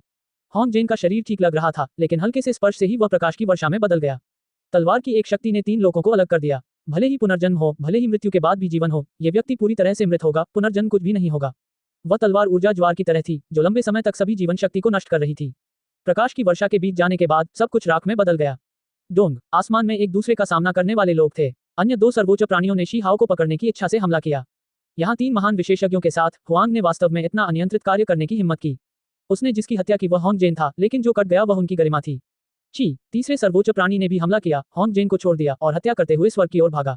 स्वर्ग मैंडिंग दाओ एक आध्यात्मिक परिष्कृत स्थान पर स्थित था। हर जगह दिव्य पर्वत थे जो सफेद धुंध से भरे थे, शुभ चमक उठ रही थी। वास्तव में एक सुंदर स्थान था। ड्रैकोनिक ऊर्जा हवा में उमड़ रही थी। इस स्थान पर तैरते हुए द्वीप थे, प्राचीन शहर थे जो गिरे नहीं, साथ ही सुगंधित दिव्य औषधियां थी, और तो और अमर दाव अवशेष भी थे। आज पहाड़ के दरवाजे के बाहर एक महान युद्ध हुआ। उनकी संरचनाएं पूरी तरह से पुनर्जीवित हो गईं, एक पल के लिए भी संकोच करने की हिम्मत नहीं हुई। महान संरचना की रक्षा करने वाला संप्रदाय सक्रिय हो गया, अमर ऊर्जा की एक के बाद एक धारियां जारी करता हुआ। एक बुजुर्ग ने आह भरते हुए कहा, हुआंग के पास सचमुच दुनिया को चौंका देने वाली दिव्य शक्ति है। इस प्रकार का व्यक्ति पूरे महान युग में केवल एक ही हो सकता है। एक और ने सिर हिलाया। चाहे वह कितना भी शक्तिशाली क्यों न हो, तो क्या वह अमर क्षेत्र में प्रवेश कर पाएगा? उसकी सारी उपलब्धियां पहले ही अपनी सीमा तक पहुंच चुकी हैं। एक अन्य बुजुर्ग ने अपना सिर हिलाते हुए कहा, यह स्वर्ग सुधार दाव में विभिन्न दृष्टिकोणों का प्रतिनिधित्व करता है। किंगी की आंखें पानी की तरह थी, शांति से आगे की ओर देख रही थी। उसकी आंखों की गहराई से शानदार दिव्य बहुरंगी रोशनी निकल रही थी। उसके सफेद कपड़े फड़फड़ा रहे थे, अमर दाव ऊर्जा और अधिक समृद्ध होती जा रही थी। हालांकि उसका दिल बिल्कुल भी शांत नहीं था, उसके अंदर बहुत संघर्ष था। कभी वह यू चांद थी, लेकिन कभी वह किंगी बन गई। अतीत के टुकड़े और निशान एक के बाद एक दिखाई देने लगे। इस जीवन में उसका भाग्य पथ लगातार उस व्यक्ति के भाग्य पथ से उलझा हुआ था।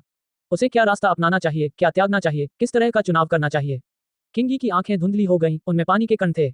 एक विस्मय में अतीत के दृश्य एक के बाद एक दिखाई दिए, उसकी ओर भागते हुए। इसके तुरंत बाद वह शांत हो गई, चांद की तरह ठंडी, एक अलग आभा लिए हुए। ये यू चांद थी। वह पहले से ही पार जाने का प्रयास कर रही थी। इस जीवन में कोई अन्य विचार नहीं रखना चाहती थी, केवल अमरता प्राप्त करना चाहती थी। धर्मनिरपेक्ष दुनिया के सभी तौर तरीके समाप्त कर दिए गए। वह अपनी तलवार लहरा सकती थी, इन अंतिम विचारों को काट सकती थी।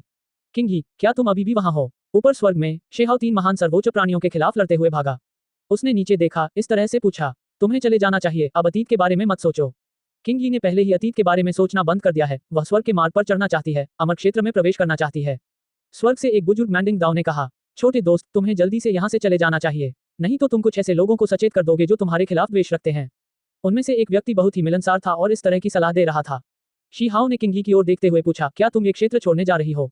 किंगी का शरीर हिलने लगा। उसने धीरे से अपना हाथ ऊपर उठाया, मानो वह हाथ हिलाना चाहती हो, लेकिन कुछ ही देर बाद वह जेड हाथ जम गया और अब और नहीं हिल रहा था। वह अधिकाधिक आंतरिक संघर्ष का अनुभव कर रही थी। 2 आत्माएं जो एक में विलीन हो गई थी, ऐसा लग रहा था कि वे फिर से अलग होना चाहती थी, टकरा रही थी। ये पूरी तरह से मानवीय स्वाभाविक मनस्थिति का प्रतिनिधित्व करता था। क्या करे वह? कृपया चले जाए। स्वर्ग से आए एक अन्य व्यक्ति मैंडिंग दाओ ने शेहाओ को घूरते हुए कहा।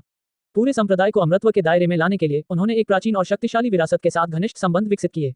उन्हें शायद उस व्यक्ति पर भरोसा करना पड़ा जो अमर राजा की महान योग्यता के साथ पैदा हुआ था। भले ही वर्तमान हुआंग वास्तव में शक्तिशाली था, लेकिन वह अमर डोमेन की कुछ विरासतों के साथ विवाद में था। उन्हें पहले से ही काफी जानकारी मिल चुकी थी और इसलिए वे नहीं चाहते थे कि साइड इश्यू बढ़ते रहें। उदाहरण के लिए, बर्बाद अमर के पूर्वज और एक निश्चित युवा महान की विरासत, उन दोनों का पहले हुआंग के साथ संघर्ष था। अमर क्षेत्र में प्रवेश करना कुछ ऐसा था जिससे स्वर्ग मैंडिंग दाओ को भी सावधान रहना पड़ा। अगर हुआंग के साथ उनका रिश्ता बहुत करीबी था, तो इससे कई अप्रत्याशित स्थितियां पैदा हो सकती थीं। किंगी, शी हाओ चिल्लाया, उसकी आवाज तेज हो गई। स्वर्ग मैंडिंग दाओ, इस जगह पर आध्यात्मिक पर्वत एक के बाद एक दिखाई दिए, अविश्वसनीय रूप से धुंधले सफेद धुंध चारों ओर घूम रहे थे। एक सुंदर आकृति वहां खड़ी थी, झिझक रही थी, आगे पीछे घूम रही थी। अंत में वह अपना सिर हिलाती हुई दिख रही थी। छोटे दोस्त, तुम्हें चले जाना चाहिए, कृपया अपना ख्याल रखना, स्वर्ग सुधार दाओ के दाओ भगवान ने कहा। अंततः किंगी वहीं खड़ी रही और धीरे धीरे अपना सिर हिलाने लगी। समझ गया, अलविदा, शेहाओ ने कहा और फिर वह तेजी से आकाश की ओर भागा।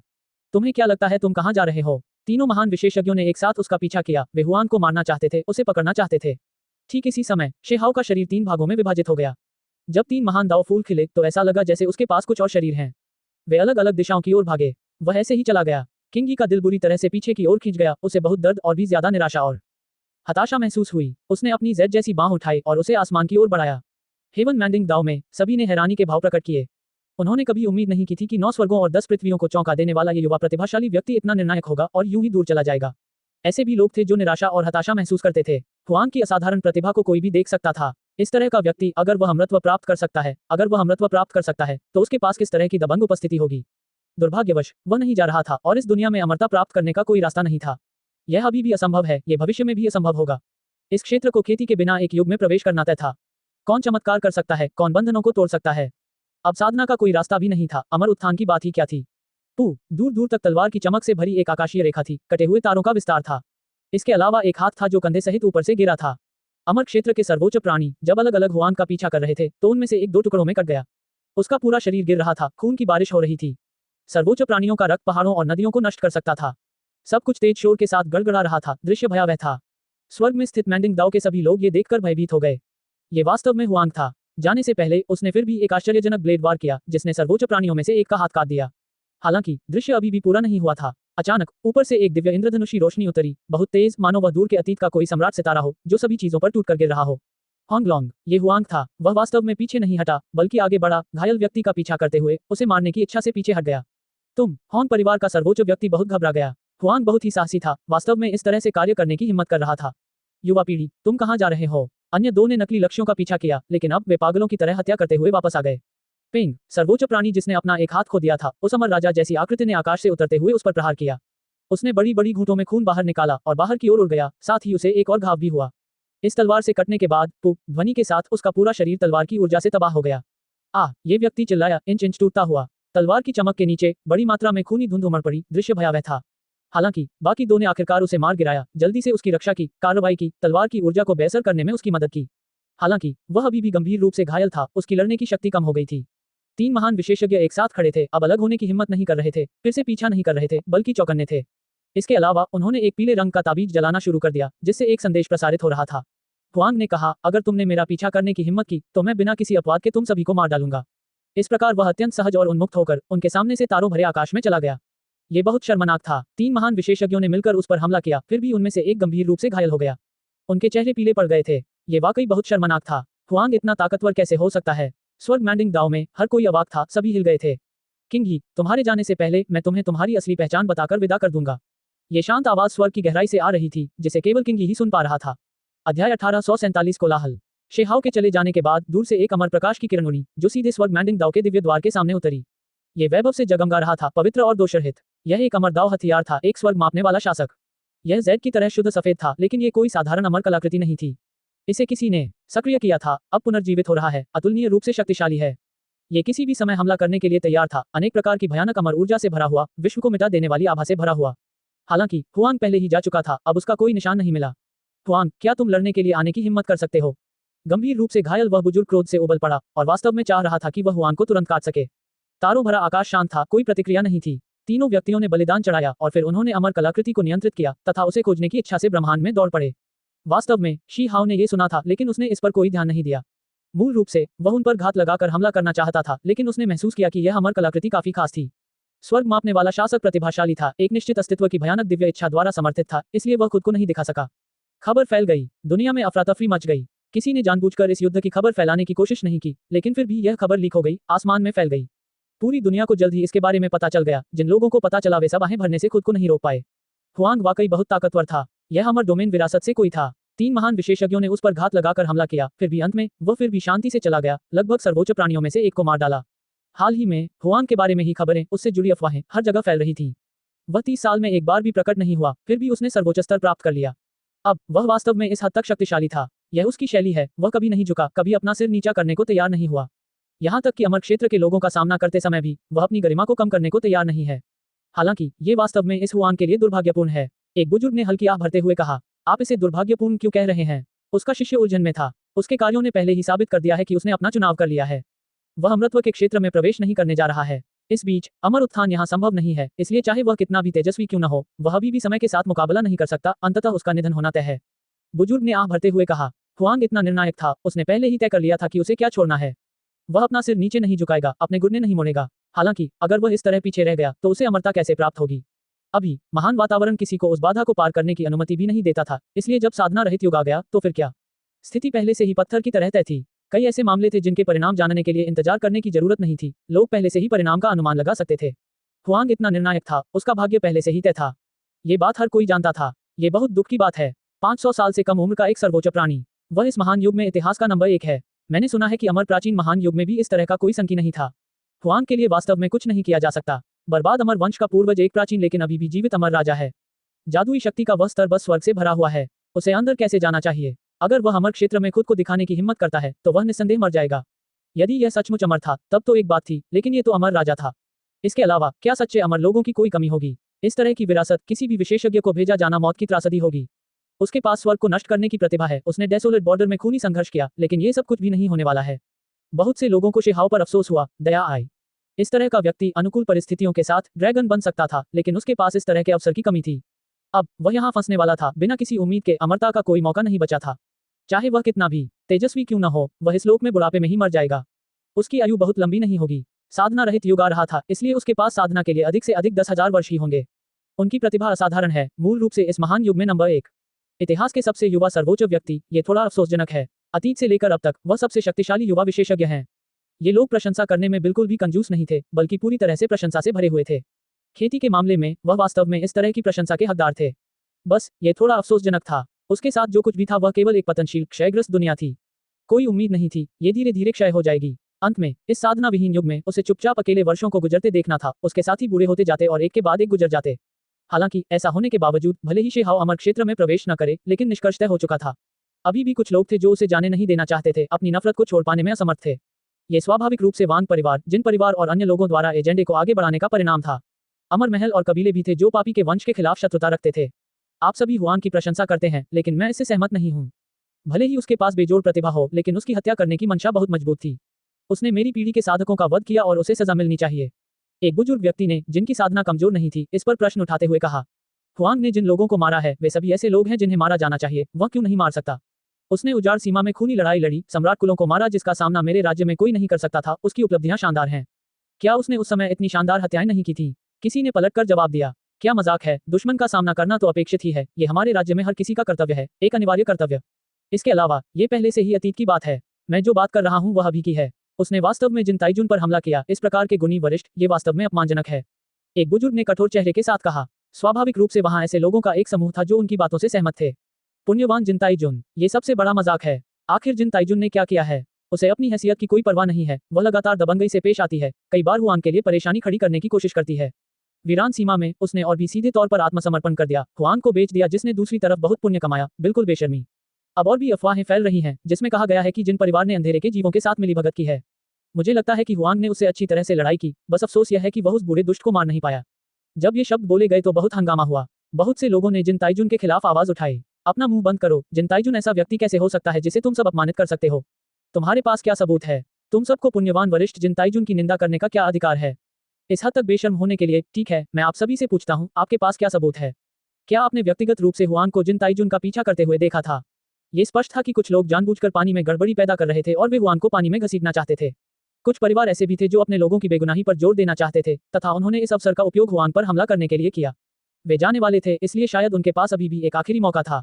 किसी भी तरह हुआंग का अमर डोमेन के साथ कोई भाग्य नहीं था, इसलिए उन्हें उस पर थोड़ा कदम उठाने में कोई दिक्कत नहीं थी। इसका फोकस थोड़ा मजबूत था, जिससे आमतौर पर यह पता लगाया जा सकता था कि वे किस परिवार से संबंधित थे। हे, आप सब हुआंग का बहुत ज्यादा महिमामंडन करते हैं। मेरी राय में वह एक पापी से ज्यादा कुछ नहीं है। किसी ने कहा। इन शब्दों से लोगों में गुस्सा भड़क उठा। कुछ लोग चिल्लाने लगे, हुआंग ने क्या पाप किया है? उसने योग्यता वाले लोगों को मार डाला।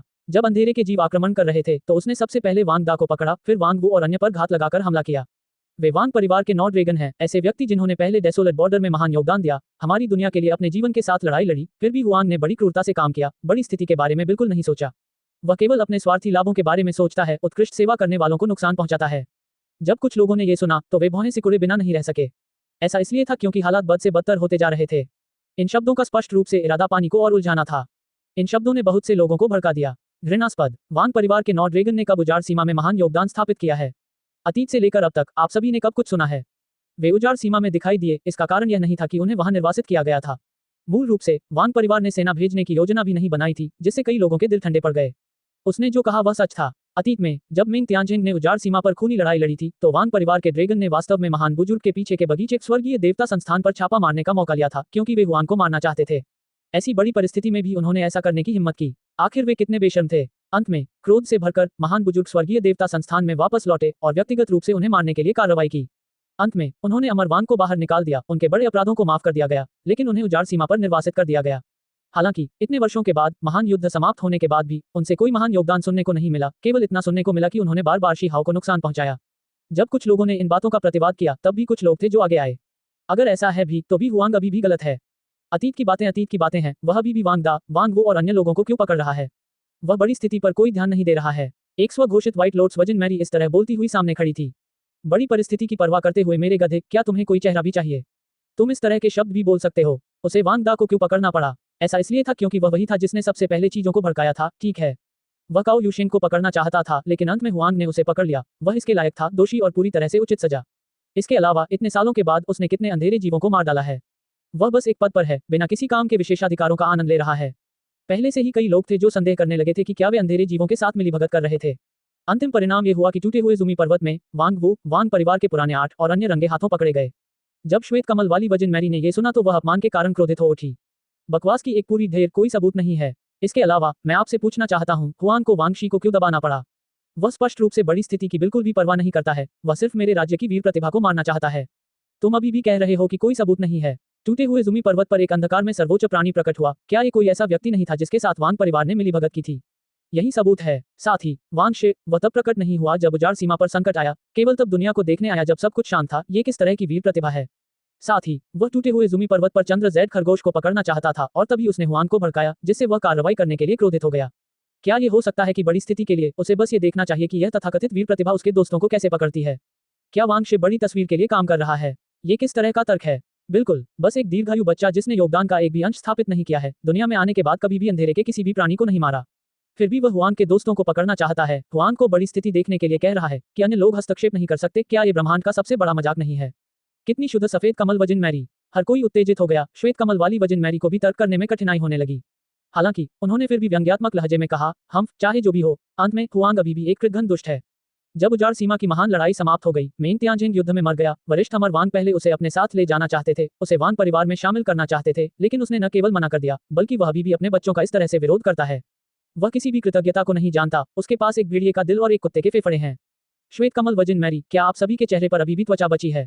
ये स्पष्ट था कि इस बार सभी को ऐसा महसूस हुआ कि उसने अपनी सीमा पार कर ली है।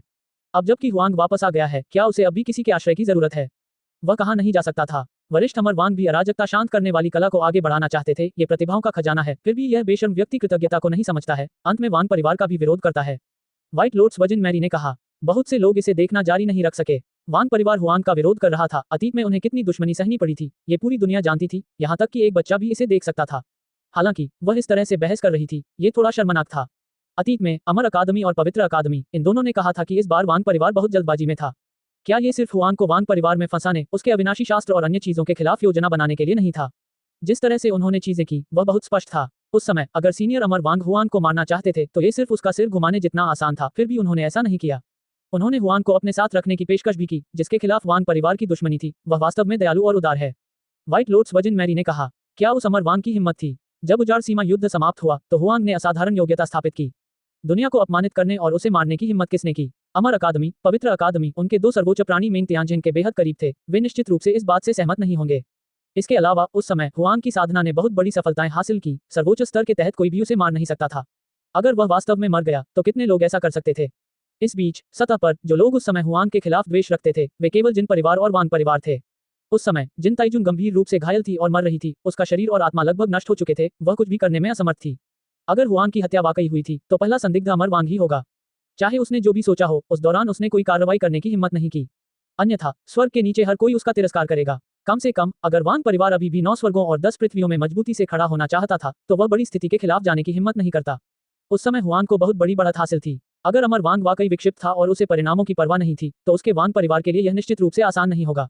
अमर अकादमी और पवित्र अकादमी के दो सर्वोच्च प्राणी, भले ही वे उसे मार न सकें, वे निश्चित रूप से उसके शिष्यों का वध करेंगे। अमर वांग के इरादे स्पष्ट थे। उस समय उनकी तथाकथित दयालुता एक मजाक से ज्यादा कुछ नहीं थी। जब वीरान सीमा का महान युद्ध समाप्त हुआ तो वांग परिवार पहले से ही अधीर था। उनके खाने पीने के तौर तरीके भी बहुत खराब थे। वे जो करना चाहते थे वह कुछ ऐसा था जिसे बच्चे भी समझ सकें। उसकी इस तरह की सुंदर तस्वीर बनाकर मुझे आपके जैसे ही धरती पर रहने में शर्मिंदगी महसूस होती है। मुख्य पात्र शे हाओ ने बहुत पहले ही कुछ गड़बड़ होने का एहसास कर लिया था। कुछ लोग जानबूझकर पानी में हलचल मचा रहे थे। उसकी हरकतें सरल और सीधी थी। वह सीधे उस स्रोत की ओर भाग रहा था। अध्याय 1848, गला बंद करने के लिए एक तलवार। शेहाव सीधे स्रोत पर गया, वास्तव में हत्या करने के लिए नहीं, बल्कि कुछ चीजों को हिला देने के लिए। 30 साल पहले वह 3000 प्रांतों से निचले क्षेत्रों में लौटा था। पहली बार जब वह अंधकार क्षेत्र के किनारे पर पहुंचा तो उसने पहले ही व्यक्तिगत रूप से दीर्घायु परिवारों को अंधकार के प्राणियों के साथ मिलीभगत करते हुए, लेन देन करते हुए देखा था। ये वही समय था जब उसे वह सड़ी हुई लकड़ी की पेटी पुनः प्राप्त हुई। उस समय वे लोग कितने साहसी थे। वे अंधकार के प्राणियों के साथ व्यापार करने के लिए इतनी महत्वपूर्ण वस्तु सौंपने को तैयार थे। वे वाकई चौंकाने वाले साहसी थे। अतीत में शेहाव ने क्रिस्टल बॉल के साथ कुछ आकृतियों को रिकॉर्ड किया था, जिसमें बातचीत भी शामिल थी। ये सब उसमें उकेरा गया था। यह मूल रूप से उस समय के दृश्यों को रिकॉर्ड करने जैसा ही था। उसने हमेशा इसे अपने पास ही रखा था, इसे जारी नहीं किया था। उस समय अमर क्षेत्र ने अभी तक सेना नहीं भेजी थी, कोई भी इस क्षेत्र में नहीं आया था। अगर समय से पहले ही चीजें उजागर हो जाती तो ये पूरी तरह से निरर्थक होता। उस समय 9 स्वर्गों के परिवारों ने स्वर्ग को अपने हाथों से ढक लिया, यहाँ तक कि इस सड़े हुए लकड़ी के बक्से को छूने की हिम्मत भी की। अगर किसी ने इस मामले को उजागर किया तो सूचना तुरंत दबा दी जा सकती थी। हालांकि बाद में चीजें अलग थीं। अमर डोमेन ने सेना भेजी। शेहाव अभी भी पर्याप्त मजबूत नहीं था। भले ही इसे लंबे जीवन वाले परिवारों द्वारा लक्षित किया जा रहा हो या अमर डोमेन के लोगों से सावधान रहना हो, निश्चित रूप से बहुत बड़ा खतरा था। अब वह पहले से ही एक सर्वोच्च प्राणी था, उसे 9 स्वर्गों के परिवारों से डरने की जरूरत नहीं थी। इस बीच अमर क्षेत्र के साधक भी पूरी तरह से पीछे हटने वाले थे, जिसका मतलब था कि यह उनकी आखिरी ऊर्जा का उपयोग करने का बिल्कुल सही समय था। उस दिन 9 स्वर्गों और 10 पृथ्वियों में विश्व को झकझोर देने वाली एक खबर आई। जिन परिवार, वान परिवार, पवन वंश और अन्य दीर्घायु परिवारों का एक समूह पहले अंधेरे के प्राणियों के संपर्क में आया था, उनके साथ घनिष्ठ संबंध थे। यह उजागर हो गया। एक क्रिस्टल बॉल ने बहुत बड़ा तूफान खड़ा कर दिया। ये निश्चित रूप से एक बहुत बड़ा मामला था। हालांकि इस दुनिया में हमेशा ऐसी अफवाहें चलती रहती थी कि कुछ खास कबीले अंधकार के प्राणियों के साथ मिलीभगत कर सकते हैं, लेकिन उन्हें ऐसे प्रत्यक्ष प्रमाण की उम्मीद नहीं थी। टूटे हुए जुमी पर्वत पर भी अंधकार के सर्वोच्च प्राणी ने वान परिवार के पुराने आर्ट का पीछा किया, जिससे कुछ लोगों में संदेह पैदा हो गया। उनका मानना था कि यह सबसे अच्छा सबूत नहीं है। कुछ लोग ऐसे भी थे जो वान का समर्थन करते थे। उनका मानना था कि वान परिवार और जिन परिवार को दंडित किया जाना चाहिए, लेकिन वे अभी भी वास्तव में यह नहीं मानते थे कि उनका अंधेरे के प्राणियों के साथ घनिष्ठ संबंध था। अब एक क्रिस्टल दिखाई दिया, उस पर 30 साल पहले के दृश्य रिकॉर्ड किए गए थे। वहां स्पष्ट आकृतियां थीं, वास्तविक बातचीत थी। इसने तुरंत एक बड़ा हंगामा खड़ा कर दिया। इससे बहुत बड़ा विवाद पैदा हो गया, जैसे विश्व को हिला देने वाली समुद्री लहरें। इस दुनिया के लोगों की नजर में लंबे जीवन वाले परिवार दिव्य और शक्तिशाली थे, ऊपर से ऊपर। उन्होंने पहले सच्चे अमर लोगों को जन्म दिया था, तो वे 9 स्वर्गों को कैसे धोखा दे सकते थे। कुछ लोग जानते थे कि तथाकथित अमर दाव परिवार अंदर से और भी ज्यादा जटिल थे। ये भी एक तरह से आपसी धोखे की दुनिया थी, इसी तरह से अंधकार में, इसी तरह से खून और तलवारें, और भी ज्यादा क्रूर। हालांकि इस दुनिया में ज्यादातर लोग इसे नहीं समझते थे, क्योंकि उनके बीच का अंतर बहुत ज्यादा था। वे हमेशा यही सोचते थे कि वे पवित्र हैं और सबसे ऊपर हैं, वे आधारशिला हैं जो 9 स्वर्गों की रक्षा करती है। जब ये क्रिस्टल बॉल सामने आई, जिसमें स्वरूप प्रदर्शित हुए तथा सच्चाई उजागर हुई, तो कई लोग हैरान रह गए, उनका विश्वास टूट गया। ये निश्चित रूप से नकली है। किसी ने इसे जाली बनाया है। इतने छोटे क्रिस्टल पत्थर को सबूत के तौर पर कैसे इस्तेमाल किया जा सकता है? ये वास्तव में एक मजाक है। किसी ने कहा। ये स्पष्ट था कि ये परिवार डरे हुए थे। अब ये दुनिया थोड़ी बहुत संवेदनशील थी, बहुत सारी चीजें चल रही थी। अमर क्षेत्र में प्रवेश करने का समय पहले ही आ चुका था, फिर भी इस तरह की बात हुई। यह मूल रूप से गले पर तलवार की तरह था। सबसे महत्वपूर्ण बात यह थी कि अब जब ये जानकारी सामने आ गई है, तो ये सीधे तौर पर उनके जीवन पथ को अवरुद्ध कर सकती है। यदि यह सच साबित हुआ तो इमोर्टल डोमेन निश्चित रूप से इसे नजरअंदाज नहीं करेगा, निश्चित रूप से उनसे बारीकी से पूछताछ करेगा। यही कारण था कि लगभग तुरंत ही एक बड़ा तूफान शुरू हो गया। जबकि इस दुनिया के लोग हिल गए थे, कुछ परिवार ऐसे भी थे जिन्होंने स्थिति को संभालने के लिए हर संभव प्रयास किया। ये सिर्फ एक क्रिस्टल पत्थर है, इससे ज्यादा कुछ नहीं। इससे कुछ साबित नहीं हो सकता, किसी ने इसे जाली बनाया है। किसी ने फटकार लगाई। यह एक नेक पुरानी पीढ़ी का विशेषज्ञ था जिसने बहुत लंबे समय तक खेती की थी, उसकी प्रतिष्ठा बहुत अच्छी थी। अंत में उसे इस तरह की बदनामी की आलोचना करने के लिए दीर्घायु परिवारों द्वारा आमंत्रित किया गया था। दीर्घायु परिवारों ने हमेशा इस क्षेत्र के रक्षक के रूप में काम किया है। एक महान युग के लिए 9 स्वर्गों 10 पृथ्वी की रक्षा की है। उन्होंने खून और आंसू में बहुत अधिक भुगतान किया है। वे इस दुनिया को कैसे धोखा दे सकते हैं? उन शापित अंधेरे प्राणियों के साथ व्यवहार करने के लिए तैयार हैं।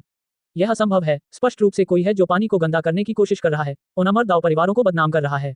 एक प्रसिद्ध व्यक्ति जो पूरी तरह से निष्पक्ष और भ्रष्टाचार रहित माना जाता था, एक दिव्य शहर का स्वामी सामने आया। उसने जोर से फटकार लगाई, उस व्यक्ति की कड़ी आलोचना की जिसने ये क्रिस्टल सौंपा था। वह एक षड्यंत्रकारी था जो नहीं जानता था कि क्या सही है और क्या गलत। दुनिया में तुरंत अराजकता फैल गई, सीधे विस्फोट हो गया। यह अविश्वसनीय रूप से शोरगुल वाला हो गया, कोलाहलपूर्ण हो गया और आकाश हिल गया। कई लोगों को लगा कि यह मामला बहुत ही चौंकाने वाला है। कुछ लोग संशय में थे, कुछ लोग डरे हुए थे, कुछ लोग सब कुछ ठीक से समझ रहे थे, कुछ को यकीन नहीं हो रहा था। कई दिनों बाद एक दूसरा दिव्य क्रिस्टल प्रकट हुआ, जिसे एक विशाल शहर के हाथों में रखा गया, जिसने और भी अधिक चौंकाने वाली वास्तविकता को उजागर किया। ये पिछले वाले से जारी रहा। इस क्रिस्टल पत्थर की नक्काशी बहुत स्पष्ट थी। कई लोगों को ऐसा महसूस हुआ जैसे वे वहीं मौजूद थे और उन्हें लगा जैसे ये सब कुछ जाली नहीं है। इसके अलावा उस क्रिस्टल पत्थर के अंदर उन्होंने कुछ परिचित सुप्रसिद्ध लोगों के चेहरे देखे, जो अमर दाव परिवारों के लोग थे। हाँ, इससे बड़ी लहरें उठने लगी। इस बार दुनिया में अराजकता फैल गई, कई क्षेत्रों में अव्यवस्था फैल गई। क्या ये सच था? यहाँ तक कि लंबे समय तक जीने वाले परिवार भी ऐसे ही थे। 9 स्वर्ग कितने भ्रष्ट थे। इससे जो मानसिक आघात पहुंचा, उससे कई लोग कांप उठे, उन्हें बहुत डर लगा। अगर उस समय अमर डोमेन सेना नहीं भेजता, तो क्या वे दीर्घायु परिवार वास्तव में दल बदल करते? घृणित, ये बेशर्मी से की गई बदनामी है, शुद्ध पानी में गंदगी फेंकना। मेरा मानना है कि इस दुनिया में सार्वजनिक न्याय होगा। दीर्घायु परिवार 9 स्वर्गों की रक्षा करते हैं, उन्होंने कभी नहीं बदलने की शपथ ली है। अपने मृत पूर्वजों की तरह उनके सिर काटे जा सकते हैं, खून बह सकता है, लेकिन वे निश्चित रूप से भूमि को धोखा नहीं दे सकते। तुरंत ही वहां एक ऐसा व्यक्ति सामने आया जो इस धोखाधड़ी की कठोर आलोचना करने लगा, जबकि वह सही और गलत में अंतर नहीं जानता था। दीर्घायु परिवारों की प्रतिक्रियाएं तीव्र थीं। जब दूसरा क्रिस्टल पत्थर दिखाई दिया तो इससे पहले कि कोई उसकी नकल कर पाता, उन्होंने तुरंत कार्रवाई करते हुए उसे जब्त कर लिया। इसके अलावा उस दिन एक नकली सर्वोच्च व्यक्ति प्रकट हुआ जो इस मामले को आगे बढ़ा रहा था। ये व्यक्ति पुरातन काल से लेकर अब तक जीवित था, एक ऐसा व्यक्ति जिसकी पृष्ठभूमि बहुत ऊंची थी। इसके अलावा वह परम सत्ता के दायरे तक पहुंचने से बस एक बाल की दूरी पर था, जिसका एक आदरणीय स्थान था। सबसे महत्वपूर्ण बात यह थी कि इन वर्षों में उसके कई कुलों से मैत्रीपूर्ण संबंध थे, उसका नेटवर्क अत्यंत विशाल था। उस दिन उसने कुछ पुराने दोस्तों से पूछा, वे सभी जीवाश्म स्तर के अस्तित्व में थे, उनकी प्रतिष्ठा बहुत बढ़िया थी। ये लोग एक साथ शामिल हुए, गंभीरता से शपथ ली कि वे इस मामले की सख्ती से जांच करेंगे। क्या आप सब ने सुना? वरिष्ठ झेंग दे ने अपना एकांत छोड़ दिया है, यहाँ तक कि उनके जैसे बुजुर्ग भी चौंक गए। कई बड़े नामों को आमंत्रित किया, उन 2 दिव्य क्रिस्टल की प्रामाणिकता का मूल्यांकन करने की इच्छा रखते हुए सभी को स्पष्टीकरण देना चाहते थे। वरिष्ठ झेंग दे, वह केवल एक अर्ध सर्वोच्च प्राणी है जो पुरातन काल से लेकर अब तक जीवित था। यह अफवाह है कि वह पहले से ही सर्वोच्च प्राणी के क्षेत्र में कदम रख चुका है, लेकिन दुर्भाग्य से उसे बहुत बड़ी चोट लगी है, जिससे वह वापस नीचे गिर गया है। हालांकि यह एक जनहितैषी, निस्वार्थ और निष्पक्ष वरिष्ठ है, जिसे महान गुण वाले व्यक्ति के रूप में जाना जाता है। इस खबर ने बहुत चिंता पैदा कर दी। बहुत से लोग इस खबर का बेसब्री से इंतजार कर रहे थे। उनका मानना था कि इस तरह के प्रतिष्ठित वरिष्ठ व्यक्ति के सामने आने से निश्चित रूप से सच्चाई सबके सामने आ जाएगी। सच्चाई 2 दिनों में सामने आ जाएगी। झेंग दे अर्ध सर्वोच्च के साथ बाहर आए एक बड़े नाम ने कहा, जिससे सभी को ये गारंटी मिली कि वे निस्वार्थ रूप से सच बोलेंगे। इन 2 दिनों में चीजें वाकई अराजक थीं। ऊपर आसमान और नीचे धरती पर हर कोई इस पर चर्चा कर रहा था। यह एक बहुत बड़ा मामला था। इस बीच कुछ ऐसे भी परिवार थे जो लंबे समय से इस दुनिया में हैं और उन्हें ऐसा लग रहा है जैसे उनके अंदर कोई तूफान आ गया है। सबके चेहरे पर उदासी छाई हुई थी, सभी को लग रहा था कि अब हालात बहुत खराब हो चुके हैं। एकमात्र सौभाग्यपूर्ण बात यह थी कि उनकी प्रतिक्रिया काफी तीव्र थी, जिसके फलस्वरूप झेंग दे जैसे प्रतिष्ठित व्यक्ति को सामने लाया गया तथा उसे दिव्य क्रिस्टल की प्रामाणिकता का निरीक्षण करने तथा सत्य को पुनर्स्थापित करने के लिए कहा गया। ये निश्चित रूप से उनका अंतिम तुरुप का पत्ता नहीं था, उनके पास अभी भी अन्य तरीके थे। उनके पास समान स्तर के जाने माने व्यक्ति थे जिन्हें वे लगातार आमंत्रित करते रहे, अनुवर्ती व्यवस्थाएं करते रहे। उन्हें बस एक ही बात की चिंता थी कि समय बहुत कम रह गया था। क्रिस्टल पत्थर को उजागर करने वाला व्यक्ति समय का ध्यान रख रहा था, जिससे उनके लिए सांस लेना भी मुश्किल हो रहा था। समय बहुत करीब था। अगर अमर क्षेत्र के लोग चिंतित होते तो क्या वे अभी भी उस क्षेत्र में प्रवेश कर पाते? वे बेहद चिंतित थे कि सब कुछ बेकार हो सकता है। हमें जल्दी से उस व्यक्ति को उजागर करना होगा, उसे और अधिक क्रिस्टल उजागर करने से रोकना होगा। बड़े बड़े परिवार दांत पीस कर रो पड़े। वे उस व्यक्ति से बहुत नफरत करते थे, मन ही मन बड़ी बड़ी सेनाएं भेज रहे थे, उपद्रव की सख्ती से जांच कर रहे थे। 2 दिन बाद वह क्षण आ गया जिसका सभी को इंतजार था। वे सभी सच्चाई के सार्वजनिक रूप से घोषित होने का इंतजार कर रहे थे। विभिन्न भूमियां शांत नहीं हो सकी, क्योंकि इससे बहुत अधिक प्रभाव पड़ा। यह एक अभूतपूर्व महान तूफान था। समय और भी कम होता जा रहा था, 2 दिन की अवधि समाप्त हो चुकी थी। झेंग दे और एक बड़े नाम के चेहरे पर गंभीर भाव थे। वे एक भव्य वेदी पर खड़े थे, एक जेड प्लेट के साथ 2 क्रिस्टल का समर्थन करते हुए सभी के सामने परिणाम की घोषणा कर रहे थे। हमारे आकलन के आधार पर दिव्य क्रिस्टल में उत्कीर्ण नकली हैं, किसी ने दीर्घायु परिवारों को बदनाम करने के लिए इन्हें जाली बनाया है। झेंग दे ने गंभीरता से कहा। हान, इससे तत्काल भारी हंगामा मच गया।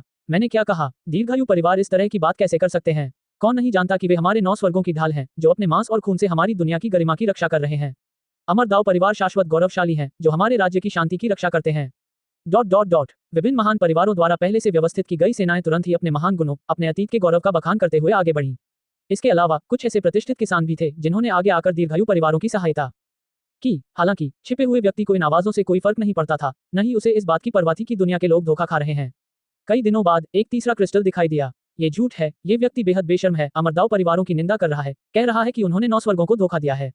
वह निश्चित रूप से छिपे हुए इरादों को आश्रय देता है। झेंग दे अर्ध सर्वोच्च प्राणी ने सख्त आवाज में कहा, बाहर खड़े होकर जवाब दिया। अन्य सुप्रसिद्ध व्यक्तियों ने भी अपने विचार व्यक्त किए, धार्मिकता के साथ बोलते हुए दीर्घायु परिवारों का समर्थन किया। उसी दिन चौथा और अंतिम क्रिस्टल भी प्रकट हुआ। झेंग दे और अन्य लोगों के बाल तुरंत खड़े हो गए। इस घटना में शामिल दीर्घायु परिवार तुरंत ही भयभीत हो गए, वे बहुत घबरा गए। वे अब और शांत नहीं बैठ सकते थे, अब वे पूरी तरह से अपना संयम खो चुके थे। ऐसा इसलिए था क्योंकि क्रिस्टल पत्थर आपस में जुड़े हुए निशान थे।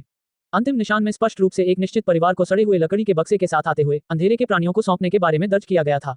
इससे तुरंत ही विश्व में विस्फोट हो गया। सड़े हुए लकड़ी के बक्से में कुछ ऐसा था जिसकी जांच अमर डोमेन कर रहा था। इन 30 सालों के दौरान इसके इर्द गिर्द बहुत सारे मामले थे। अब महत्वपूर्ण बात यह थी कि चौथे क्रिस्टल के प्रकट होने के साथ ही ऐसा लगा जैसे कोई धूमकेतु पृथ्वी से टकरा गया हो। कई परिवार भयभीत हो गए। भले ही पिछले क्रिस्टल नकली साबित हुए हों, अब जब ये चौथा क्रिस्टल पत्थर दिखाई दिया है तो अमर डोमेन निश्चित रूप से इसमें शामिल होगा। ये बहुत क्रूर था। दूसरे पक्ष के पास ये क्रिस्टल स्टोन था, फिर भी उसने इसे पहले नहीं निकाला, बल्कि इसे प्रकट करने के लिए अब तक इंतजार किया। वह स्पष्ट रूप से उन्हें खत्म करना चाहता था। दीर्घायु परिवारों को पता था कि दूसरे पक्ष ने समय को बहुत अच्छी तरह से समझा है, मूल रूप से उनका उपयोग कर रहा है। उसने उन्हें गंदगी को थोड़ा साफ करने, अपनी बेगुनाही साबित करने दिया, और जब यह मामला एक हद तक उबल गया, तभी उसने उनके गले को सील करने के लिए असली तलवार लाई। अगर कोई सार्वजनिक शोरगुल न होता तो वह पूरी दुनिया का ध्यान कैसे आकर्षित कर पाता। विवाद जारी रखने के बाद ही जब पूरी दुनिया को पता चल गया, उसने चौथा क्रिस्टल पत्थर प्रकट किया। इसके प्रभाव बहुत बढ़िया थे। अब जब इसमें सड़ी हुई लकड़ी की संदूक शामिल थी, तो अमर डोमेन अनिवार्य रूप से हस्तक्षेप करेगा। जैसे ही कोई सच्चा अमर व्यक्ति इसमें शामिल होता, तो क्या सच है और क्या झूठ, थोड़ी सी जांच के बाद सब कुछ सामने आ जाता। बहुत क्रूर। कुछ दीर्घायु परिवारों में बहुत से लोग तो इतने भयभीत हो गए कि उनके चेहरे सफेद पड़ गए। अध्याय 1849 खून की कीमत। उन दीर्घायु परिवारों को लगा कि शायद कोई विपत्ति निकट आ सकती है। वे बेचैन और बेचैन थे, अंदर ही अंदर बहुत घबराहट महसूस कर रहे थे। अगर वाकई गहन जांच की गई तो उनकी पोल खुल सकती है। उस दिन सभी लोग डर गए। वे गुप्त बैठकें करने लगे, गंभीरता से चर्चा करने लगे, ये तय करने की कोशिश करने लगे कि वे आने वाले संकट से कैसे निपटेंगे। उनकी नजर में कार्रवाई करने वाला व्यक्ति बहुत निर्दयी था, बार बार उन्हें घायल कर रहा था और फिर सबसे महत्वपूर्ण समय पर घातक प्रहार कर रहा था। अगर वे इस स्थिति से ठीक से नहीं निपटते तो वास्तव में बहुत बड़ी आपदा आ सकती थी। मुझे लगता है कि हम इस तरह से हट नहीं कर सकते। जो लोग हमारे रिश्तेदार नहीं हैं, उन्हें जरूरत पड़ने पर छोड़ देना पड़ता है। जरूरत पड़ने पर परिवार के लिए अपनी जान देना इसके लायक है। जब ये शब्द बोले गए तो कुछ लोगों के चेहरे तुरंत बदल गए। बाहरी दुनिया स्वाभाविक रूप से चौंक गई थी। सड़े हुए लकड़ी के बक्से को भी अंधेरे के प्राणियों को दिया जा रहा था। ये वास्तव में बेशर्मी थी, बस हद हो गई। क्या ये सब वास्तविक हो सकता है? अब बहुत से लोगों ने उस चीज के बारे में सुना था।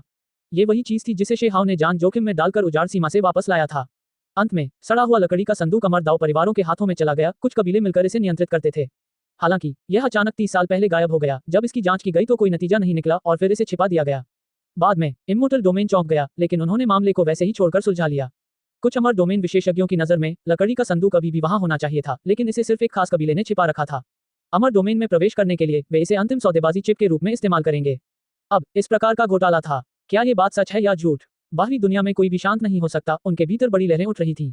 अगर यह सच था तो उन परिवारों ने वाकई उन्हें भयभीत कर दिया, शैतान बन गए। कौन से अमर दाव परिवार? वे बस नरक के दूत थे। झेंग दे और कुछ अन्य बड़े नामों के निरीक्षण के बाद उन्होंने दावा किया कि पत्थर नकली था, जिससे दीर्घायु परिवारों की मासूमियत बहाल हो गई। हालांकि अब भी लोग इतने भयभीत क्यों हैं? सबको लग रहा था कि यह मामला अभी खत्म नहीं हुआ है, ये बहुत भयावह है। झेंग दे और अन्य लोग अनंत काल तक जीते रहे, उनके अनुभव बहुत विशाल थे। अब उन्हें लगा कि अब रुकने के लिए बहुत देर हो चुकी है। उन्हें एक रहस्यमयी ठंडक का एहसास हुआ जिसने उन्हें अंदर से सिहरन पैदा कर दी। क्या वे बाहर निकलते रहेंगे? उसने खुद को संभाला और फिर कुछ और बार बाहर की ओर डांटा। फिर वह डर गया, अंदर ही अंदर घबरा गया। अब उसे पछतावा होने लगा। वह अमर दाव परिवारों द्वारा उसे दिए गए लाभों का लालच करता था, उन्हें बदनाम करने में मदद करता था, उनके लिए एकजुट होता था। हालांकि अब उसने खुद को एक अनिश्चित स्थिति में डाल दिया। राक्षसों और राक्षसों को काट डालो, दीर्घायु परिवारों से छुटकारा पाओ। कुछ लोग थे जो चिल्ला रहे थे, उदाहरण के लिए काओ यूशिंग और अन्य। उन्होंने अपने हाथों से ताली बजाई, ऐसा महसूस करते हुए कि अमर दाव परिवारों का अंत हो सकता है। इन परिवारों ने तुरंत प्रतिक्रिया व्यक्त की तथा उसी दिन कुछ निर्णय लिए। जिन परिवार के नेतृत्व में जिन ताइजुन ने परिवार की जांच करने के लिए एक आदेश जारी किया, ये देखने के लिए कि क्या वास्तव में कुछ शिष्य थे जो परिवार को नुकसान पहुंचा रहे थे। एक बार जब वे मिल गए तो निश्चित रूप से कठोर परिणाम होंगे।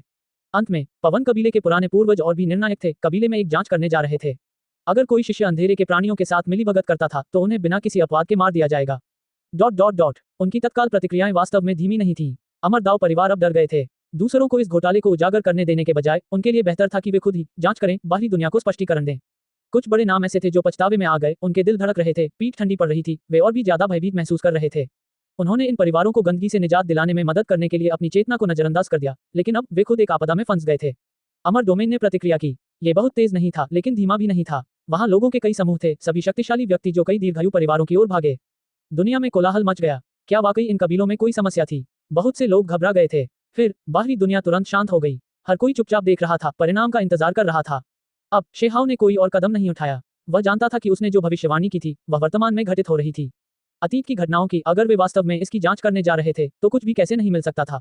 निश्चित रूप से कुछ सुराग होंगे। अमर डोमेन में शीर्ष स्तर के विशेषज्ञों की कमी नहीं थी, स्वाभाविक रूप से उनके पास अपने तरीके थे। अब शेहाव अपने दोस्तों से मिलने गया, स्वर्गीय सींग वाली चींटी, तुगुयुलोंग और अन्य लोगों से मिलने गया। दीर्घायु परिवारों ने उस पर घात लगाने के लिए शिविर नहीं लगाया था, उनके पास चिंता करने के लिए बहुत कुछ था पहले से ही अराजकता में। अब कोई भी उसकी परवाह नहीं कर सकता था। अमर दाव परिवार जो उसके खिलाफ शत्रुतापूर्ण थे, वे सभी संघर्ष कर रहे थे, पूरी दुनिया उनके लिए अराजक होने वाली थी। पश्चिम से एक तलवार, उससे परे आसमान में स्वर्ग का उदय। ये बहुत क्रूर है, हाहा, उन्हें इस तरह का झटका देना बहुत बढ़िया।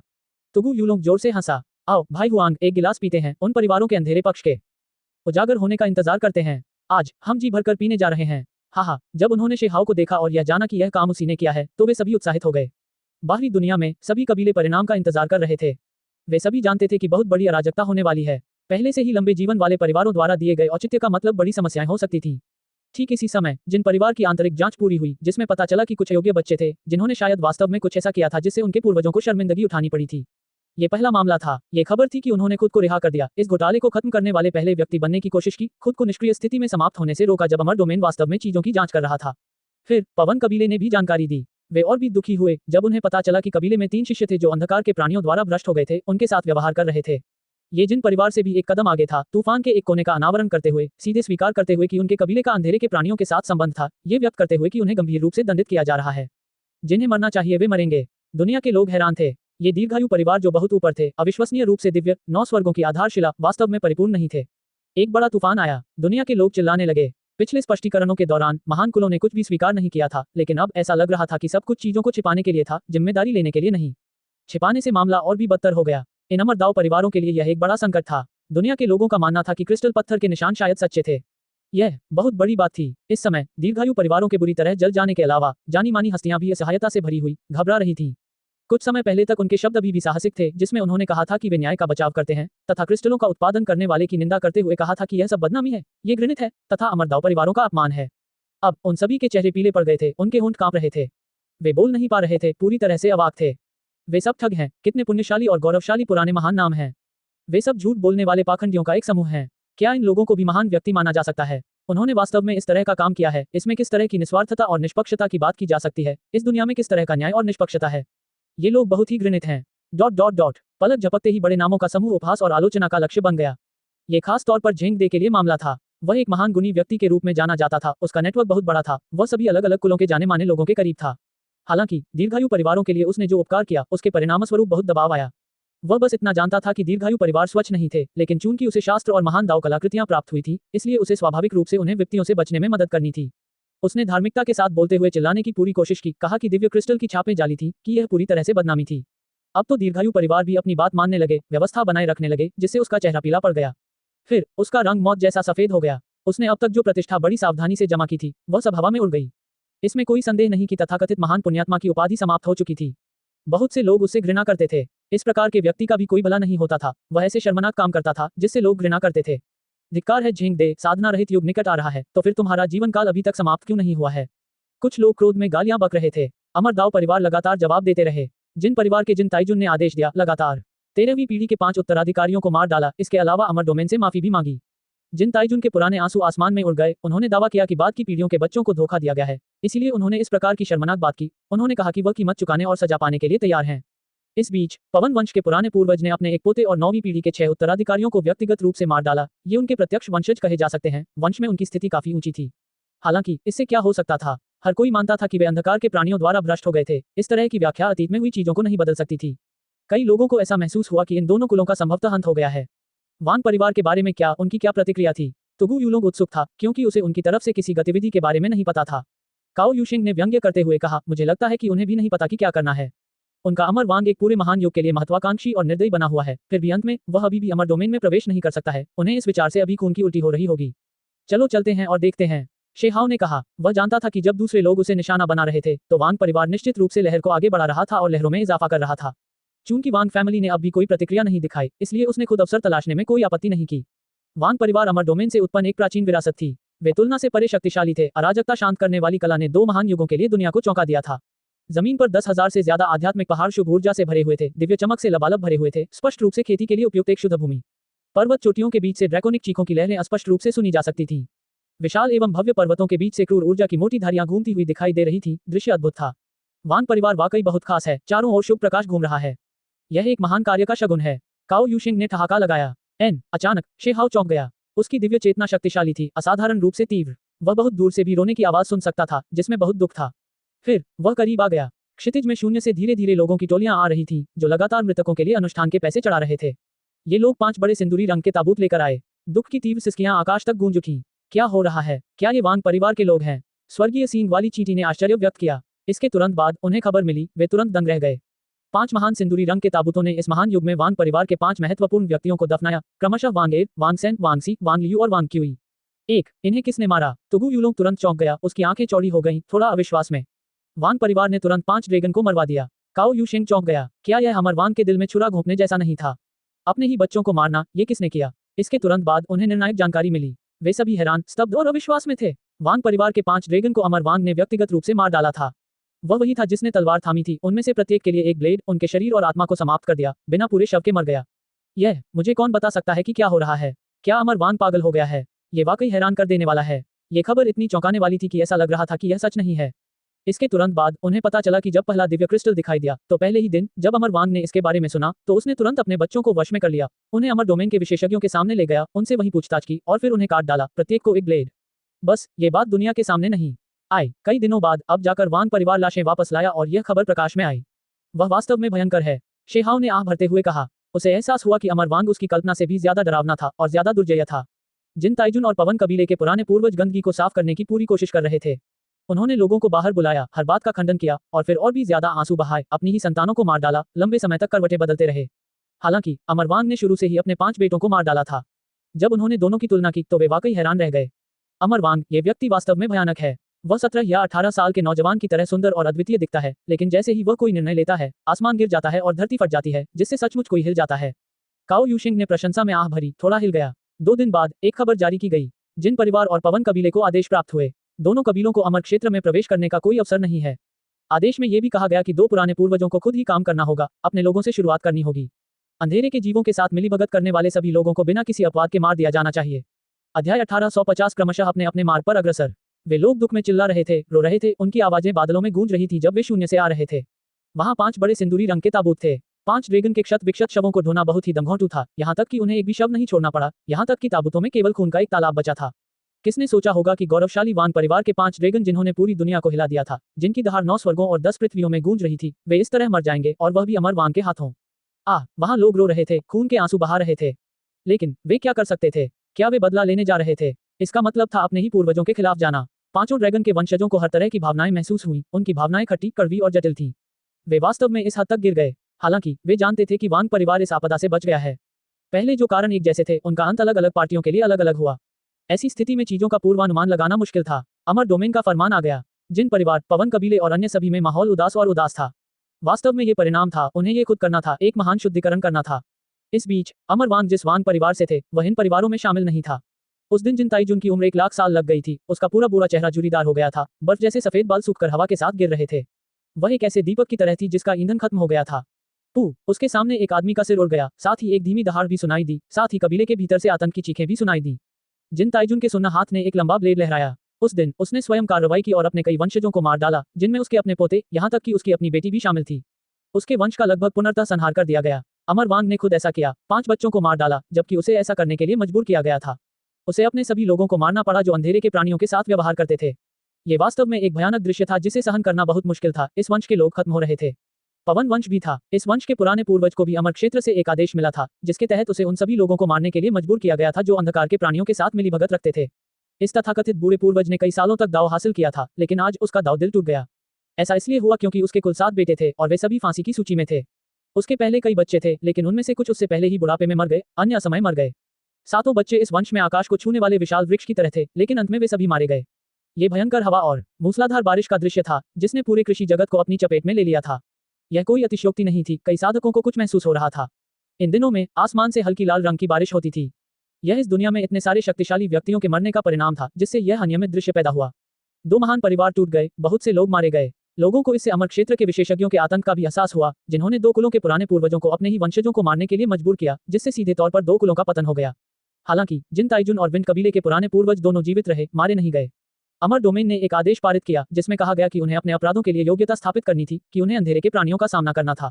कितना क्रूर! अमर डोमेन के लोग अच्छे किस्म के नहीं हैं, बल्कि निर्दयी हैं, लोहे के खून वाले हैं। हालांकि मुझे ये पसंद है, हा। जो व्यक्ति इस तरह के मोड़ पर अभी भी हंस सकता था, वह स्वाभाविक रूप से फैटिकाव था। वे वास्तव में इन कुलों की अप्रियता को बहुत सहन कर चुके थे।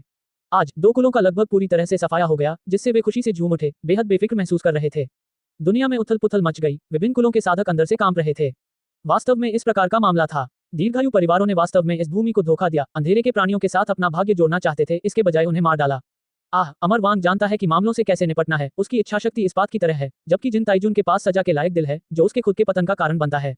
यही अंतर है। तुगु युलोंग, स्वर्गीय सींग वाली चींटी और अन्य लोगों ने इस पर चर्चा की और पूर्व के प्रति बहुत अधिक भय महसूस किया। खैर, सड़ा हुआ लकड़ी का बक्सा खो गया था। लोगों को नहीं पता था कि वह कहाँ है। कच, एक के बाद एक बड़ी दरारें दिखाई देने लगी, 9 स्वर्गों और 10 पृथ्वियों के टकराव का नतीजा। खेती बाड़ी का युग शुरू हो चुका था। ये प्रक्रिया अजेय थी। लंबे समय तक जीने वाले परिवारों को शुद्ध किए हुए 2 महीने हो चुके थे, लगभग इस दुनिया से खत्म हो चुके थे। इस बीच इस समय खेती के बिना एक युग बड़े कदमों के साथ आ रहा था। लोगों ने पहले झेंग दे को आधे सर्वोच्च प्राणी की तरह चिल्लाते हुए सुना था। अब उसकी आयु बहुत कम रह गई थी। पिछले 2 महीनों में उसकी आयु तेजी से घट रही थी। उसका शरीर लगातार सूख रहा था। ये परिवर्तन बहुत भयानक थे। महान पुण्यात्मा झेंग दे लगभग बुढ़ापे से मर गए। उसी समय 9 स्वर्गों और 10 पृथ्वियों में कुछ बहुत ही भयानक घटनाएं घटी। कुछ प्रसिद्ध व्यक्ति थे जो ध्यान में मर गए, बुढ़ापे में मर गए, साधनविहीन युग में उनका उन्मूलन कर दिया गया। इस अवधि के दौरान इमोर्टल डोमेन ने वास्तव में अपने सैनिकों को वापस बुला लिया। अब अंतिम संतुलन बनाए रखने के लिए केवल एक छोटा समूह ही बचा था। इसमें कोई संदेह नहीं कि वे भी पीछे हटने वाले थे। ये दुनिया अंततः शांत होने वाली थी। इन 2 महीनों के दौरान शेहाओ लगातार लोगों के समूहों को विदा करता रहा। तुगु युलोंग, वेई परिवार के बचे हुए 2 फीनिक्स, उन सभी ने उसे अलविदा कहा और फिर अंततः अमर क्षेत्र में प्रवेश किया। 10 क्राउन किंग और निर्वासित अमर, भले ही उन्होंने केवल सिर हिलाया, वे अभी भी प्रतिद्वंद्वी, प्रतिस्पर्धी थे, इसलिए वे एक दूसरे को समझते थे। कुछ लोग ऐसे थे जिन्हें शेहाओ विदा करने गया था, लेकिन कुछ ऐसे थे जिनकी उसे परवाह नहीं थी। उदाहरण के लिए 6 मुकुट वाला राजा निंगचुआन। अगर उसे मौका मिलता तो वह सीधे इस व्यक्ति को मार सकता था। अमर क्षेत्र के कुछ उत्तराधिकारी उनका मार्गदर्शन करने आए थे, इसलिए कुछ ऐसे लोग थे जिन्हें विदा करना शेहाओ के लिए उचित नहीं था। जब तक कि वह कोई घनिष्ठ मित्र न हो, वह जोखिम नहीं लेगा। भैया, क्या तुम सचमुच नहीं जा रहे हो? उस दिन शेहाओ ने चुपके से किन हाओ को विदा किया। उसने कभी नहीं सोचा था कि उसका अपना छोटा भाई अमर क्षेत्र में प्रवेश करना चाहेगा। ऐसा इसलिए था क्योंकि किन हाओ की अमर हड्डी की उत्पत्ति अजीब थी। अमरकिन उसके लिए एक अवसर बनाने में सक्षम था, जिससे एक अमर राजा परिवार का ध्यान आकर्षित हुआ जो इस हड्डी पर शोध करना चाहता था। अमरकिन ने बहुत पहले ही अपना संकल्प तय कर लिया था। वह नहीं चाहता था कि कोई दीर्घायु आपदा घटित हो। यह एक भयावह सपने की तरह था जो लगातार उसके बुरे सपनों की गहराई में घूमता रहता था। वह पहले से ही एक पूरे महान युग के लिए असहज महसूस कर रहा था। वह अमरकिन था, अमरम्यू भी था और फिर अमर वांग भी था। यही वह बात थी जिसने उसे उसके अंतरतम तक व्यथित कर दिया था। चुड़ैल, वास्तव में वह कौन था जिसे तुम पसंद करती थी? मुझे मत बताना कि वह मैं था। हाँ, शेहाओ ने मजाक करते हुए चुड़ैल को विदा किया। अतीत में चुड़ैल ने कहा था कि उसके पास पहले से ही कोई है जो उसे बहुत मोटी चमड़ी वाला पसंद है, कि शीहाओ उसका प्रकार नहीं था। ये बहुत सीधे तौर पर कह रही थी। तो फिर आओ, जब तुम स्वर्गीय योग्यता और प्राकृतिक भाग्य प्राप्त कर लोगे, इस क्षेत्र से अमर क्षेत्र में अपना रास्ता बनाओगे, तब तुम मेरे जैसे होगे। चुड़ैल हंसी और शेहाओ की ओर आंखें घुमाई। हालांकि जाने से पहले उसने अपनी मुस्कान को दूर रखा, अब और खिलवाड़ नहीं किया। उसने हल्की आह भरी, आगे बढ़ी और फिर शेहाओ को एक कोमल गले लगाया। फिर वह दूर चली गई और कहा, आपको अपना ख्याल रखने की जरूरत है। चुड़ैल दूर जाकर गायब हो गई। क्या तुम नहीं जा रहे हो? शेहाओ ने काओ यूशिंग से पूछा। उसने वांग दा, वांग वू और वांग परिवार के पुराने 8 के शरीर से संरचनाएं निकाली और काओ यूशिंग के शरीर में संरचनाओं के निशान उकेरे। दुर्भाग्य से अन्य 5 ड्रैगन सीधे अमर वांग द्वारा व्यक्तिगत रूप से मारे गए थे। उनके शरीर में बर्बाद गठन को प्राप्त करने का कोई तरीका नहीं था। मैं अब और नहीं जाऊंगा। मेरा दाव इसी क्षेत्र में है। जब स्थिति खराब हो जाती है तो मुझे बस खुद को दफनाना पड़ता है।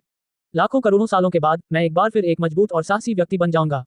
काओ यूशिंग ने अपनी छाती थपथपाई। हालांकि ये सिर्फ शब्द थे। उसकी आंखें लाल हो गईं। बस उस समय मुझे नहीं पता कि क्या मैं तुम्हें याद रखूंगा, क्या मैं खुद को याद रखूंगा, क्या मैं उन लोगों को भूल जाऊंगा जिन्हें मैं भूलना नहीं चाहता। एक महान युग, शायद 2 महान युगों के बाद मैं अब भी किससे मिल पाऊंगा। काओ यूशिंग ने यहाँ से प्रस्थान तो नहीं किया, लेकिन वे स्वयं एकांत में चले गए और अस्थायी रूप से इस दुनिया से गायब हो गए। स्वर्ग मैंडिंग दाओ, पूरा संप्रदाय पलायन कर गया। उनके सभी लोग अमर क्षेत्र में प्रवेश करने जा रहे थे। किंगी अपने रास्ते पर आगे बढ़ने वाली आखिरी महिला थी। वह लगातार पीछे की ओर देखती हुई घूम रही थी, मानो वह किसी का इंतजार कर रही हो, उस आकृति को देखना चाहती हो। अंत में वह भाग गई, संरचना उधार ली, लगातार शून्य के माध्यम से आगे बढ़ी, अस्थायी रूप से स्वर्ग मैंडिंग दाओ को छोड़ दिया। वह डरी हुई थी कि शीहाओ सचमुच प्रकट हो जाएगा, कोई उस पर घात लगाएगा, क्योंकि जो लोग उन्हें प्राप्त कर रहे थे वे अत्यंत शक्तिशाली प्राचीन विरासत थे। हकीकत में वहां उस पर हमला करने वाला कोई नहीं था, लेकिन फिर भी वह इस जगह से चली गई। यह एक सुनसान जगह थी। किंगी वहां अकेली खड़ी थी। कुछ ही देर बाद एक आकृति उतरी, उसके पीछे खड़ी होकर धीरे से बोल रही थी। क्या आप किंगी हैं? सफेद कपड़ों वाली सुंदरी ने मुड़कर देखा, उसका चेहरा उलझा हुआ था। उसकी खूबसूरत आंखें इधर उधर घूम रही थी। उसके पास कहने के लिए बहुत कुछ था, लेकिन आखिर में वह क्या कह सकती थी? अंत में वह फिर भी जाने वाली थी। हम दोनों आखिरकार एक हो ही गए। उसकी खूबसूरत आंखों में पानी की धुंध थी। मुझे पहले से ही पता है, अब तुम पहले वाली किंगी नहीं रही। शेहाओ ने सिर हिलाया, चुपचाप वहीं खड़ा रहा, अब कुछ नहीं बोला। किंगी शुरू से ही मैं थी। उस असाधारण सुंदरता ने मजबूत अभिनय किया, लेकिन उसमें कोमलता का भाव था। वह कुछ हासिल करना चाहती थी, कुछ साबित करना चाहती थी। इस जीवन में आपकी इच्छा अमरता प्राप्त करने की है? शेहाओ ने पूछा। अगर कोई अमरता प्राप्त करना चाहता है तो उसे अमरत्व प्राप्त करना होगा, उसके पास कोई और विकल्प नहीं था। किंगी ने बहुत देर तक कुछ नहीं कहा। अंत में उसने अपना सिर उठाया, आंखों में पानी की धुंध थी, चमकते हुए मोती नीचे गिर रहे थे। वे चमक के साथ चमक रहे थे, उदासी और महान भावनाएं लेकर। मैं अमरता प्राप्त करना चाहती हूँ, लेकिन मैं बहुत उलझन में भी हूँ। उसे एक कठिन विकल्प चुनना था। अंत में वह क्षितिज की ओर देखते हुए मुड़ी। आप अमरता प्राप्त करेंगे? शीहाओ ने सिर हिलाया। मेरे साथ आओ, या मेरा इंतजार करो। मैं तुम्हारी रक्षा करने में सक्षम व्यक्ति के रूप में आऊंगा, तुम्हें अमर क्षेत्र में प्रवेश करने दूंगा। किंगी ने उसे गंभीरता से देखा। कोई जरूरत नहीं है, मेरा दाव उस जगह पर नहीं है। मुझे इस दुनिया में खोजना है, यहाँ महान दाव को पूरा करना है। शेहाओ ने अपना सिर हिलाया।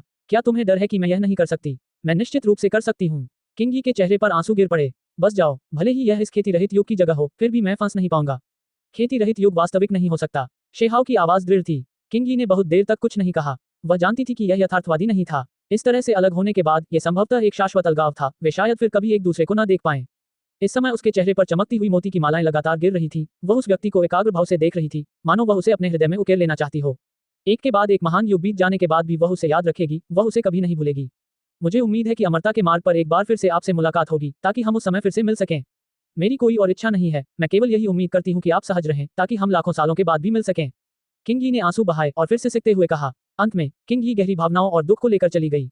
इस समय उसे नहीं पता था कि वह किंग यी थी या यू चान। उसका चेहरा और भी दूर होता जा रहा था। मुझे लगता है कि कई सालों के बाद मुझे पछतावा हो सकता है। अगर हमारे पास फिर से मिलने का मौका है तो मैं निश्चित रूप से कोई दूसरा विकल्प चुनूंगी। दूर से वह अमर द्वार से गुजरी, निराशा और हताशा लेकर, अंतहीन पछतावा लेकर। हर व्यक्ति का अपना अलग रास्ता था। 9 स्वर्ग शांत हो गए। जो लोग जा सकते थे वे सब चले गए, पीछे गंदगी छोड़ गए। अमर डोमेन की महान सेना अंततः पूरी तरह से पीछे हट गई। इस बीच इस समय अंधकार के प्राणी भी बिना किसी निशान के गायब हो गए। अंधकार पदार्थ भी पीछे हट गया। ऐसा इसलिए था क्योंकि खेती किसानी रहित युग आ चुका था। शेहाव एक अंधेरे तट पर अकेले मछली पकड़ रहा था। उसने कई दृश्य देखे, कुछ सच्चाइयों का गवाह बना। अंधकार हर चीज में योगदान देता है। ऐसा लग रहा था जैसे वह अकेला ही मछली पकड़ रहा था, एक व्यक्ति जो 10,000 युगों के जीवन और मृत्यु में मछली पकड़ रहा था।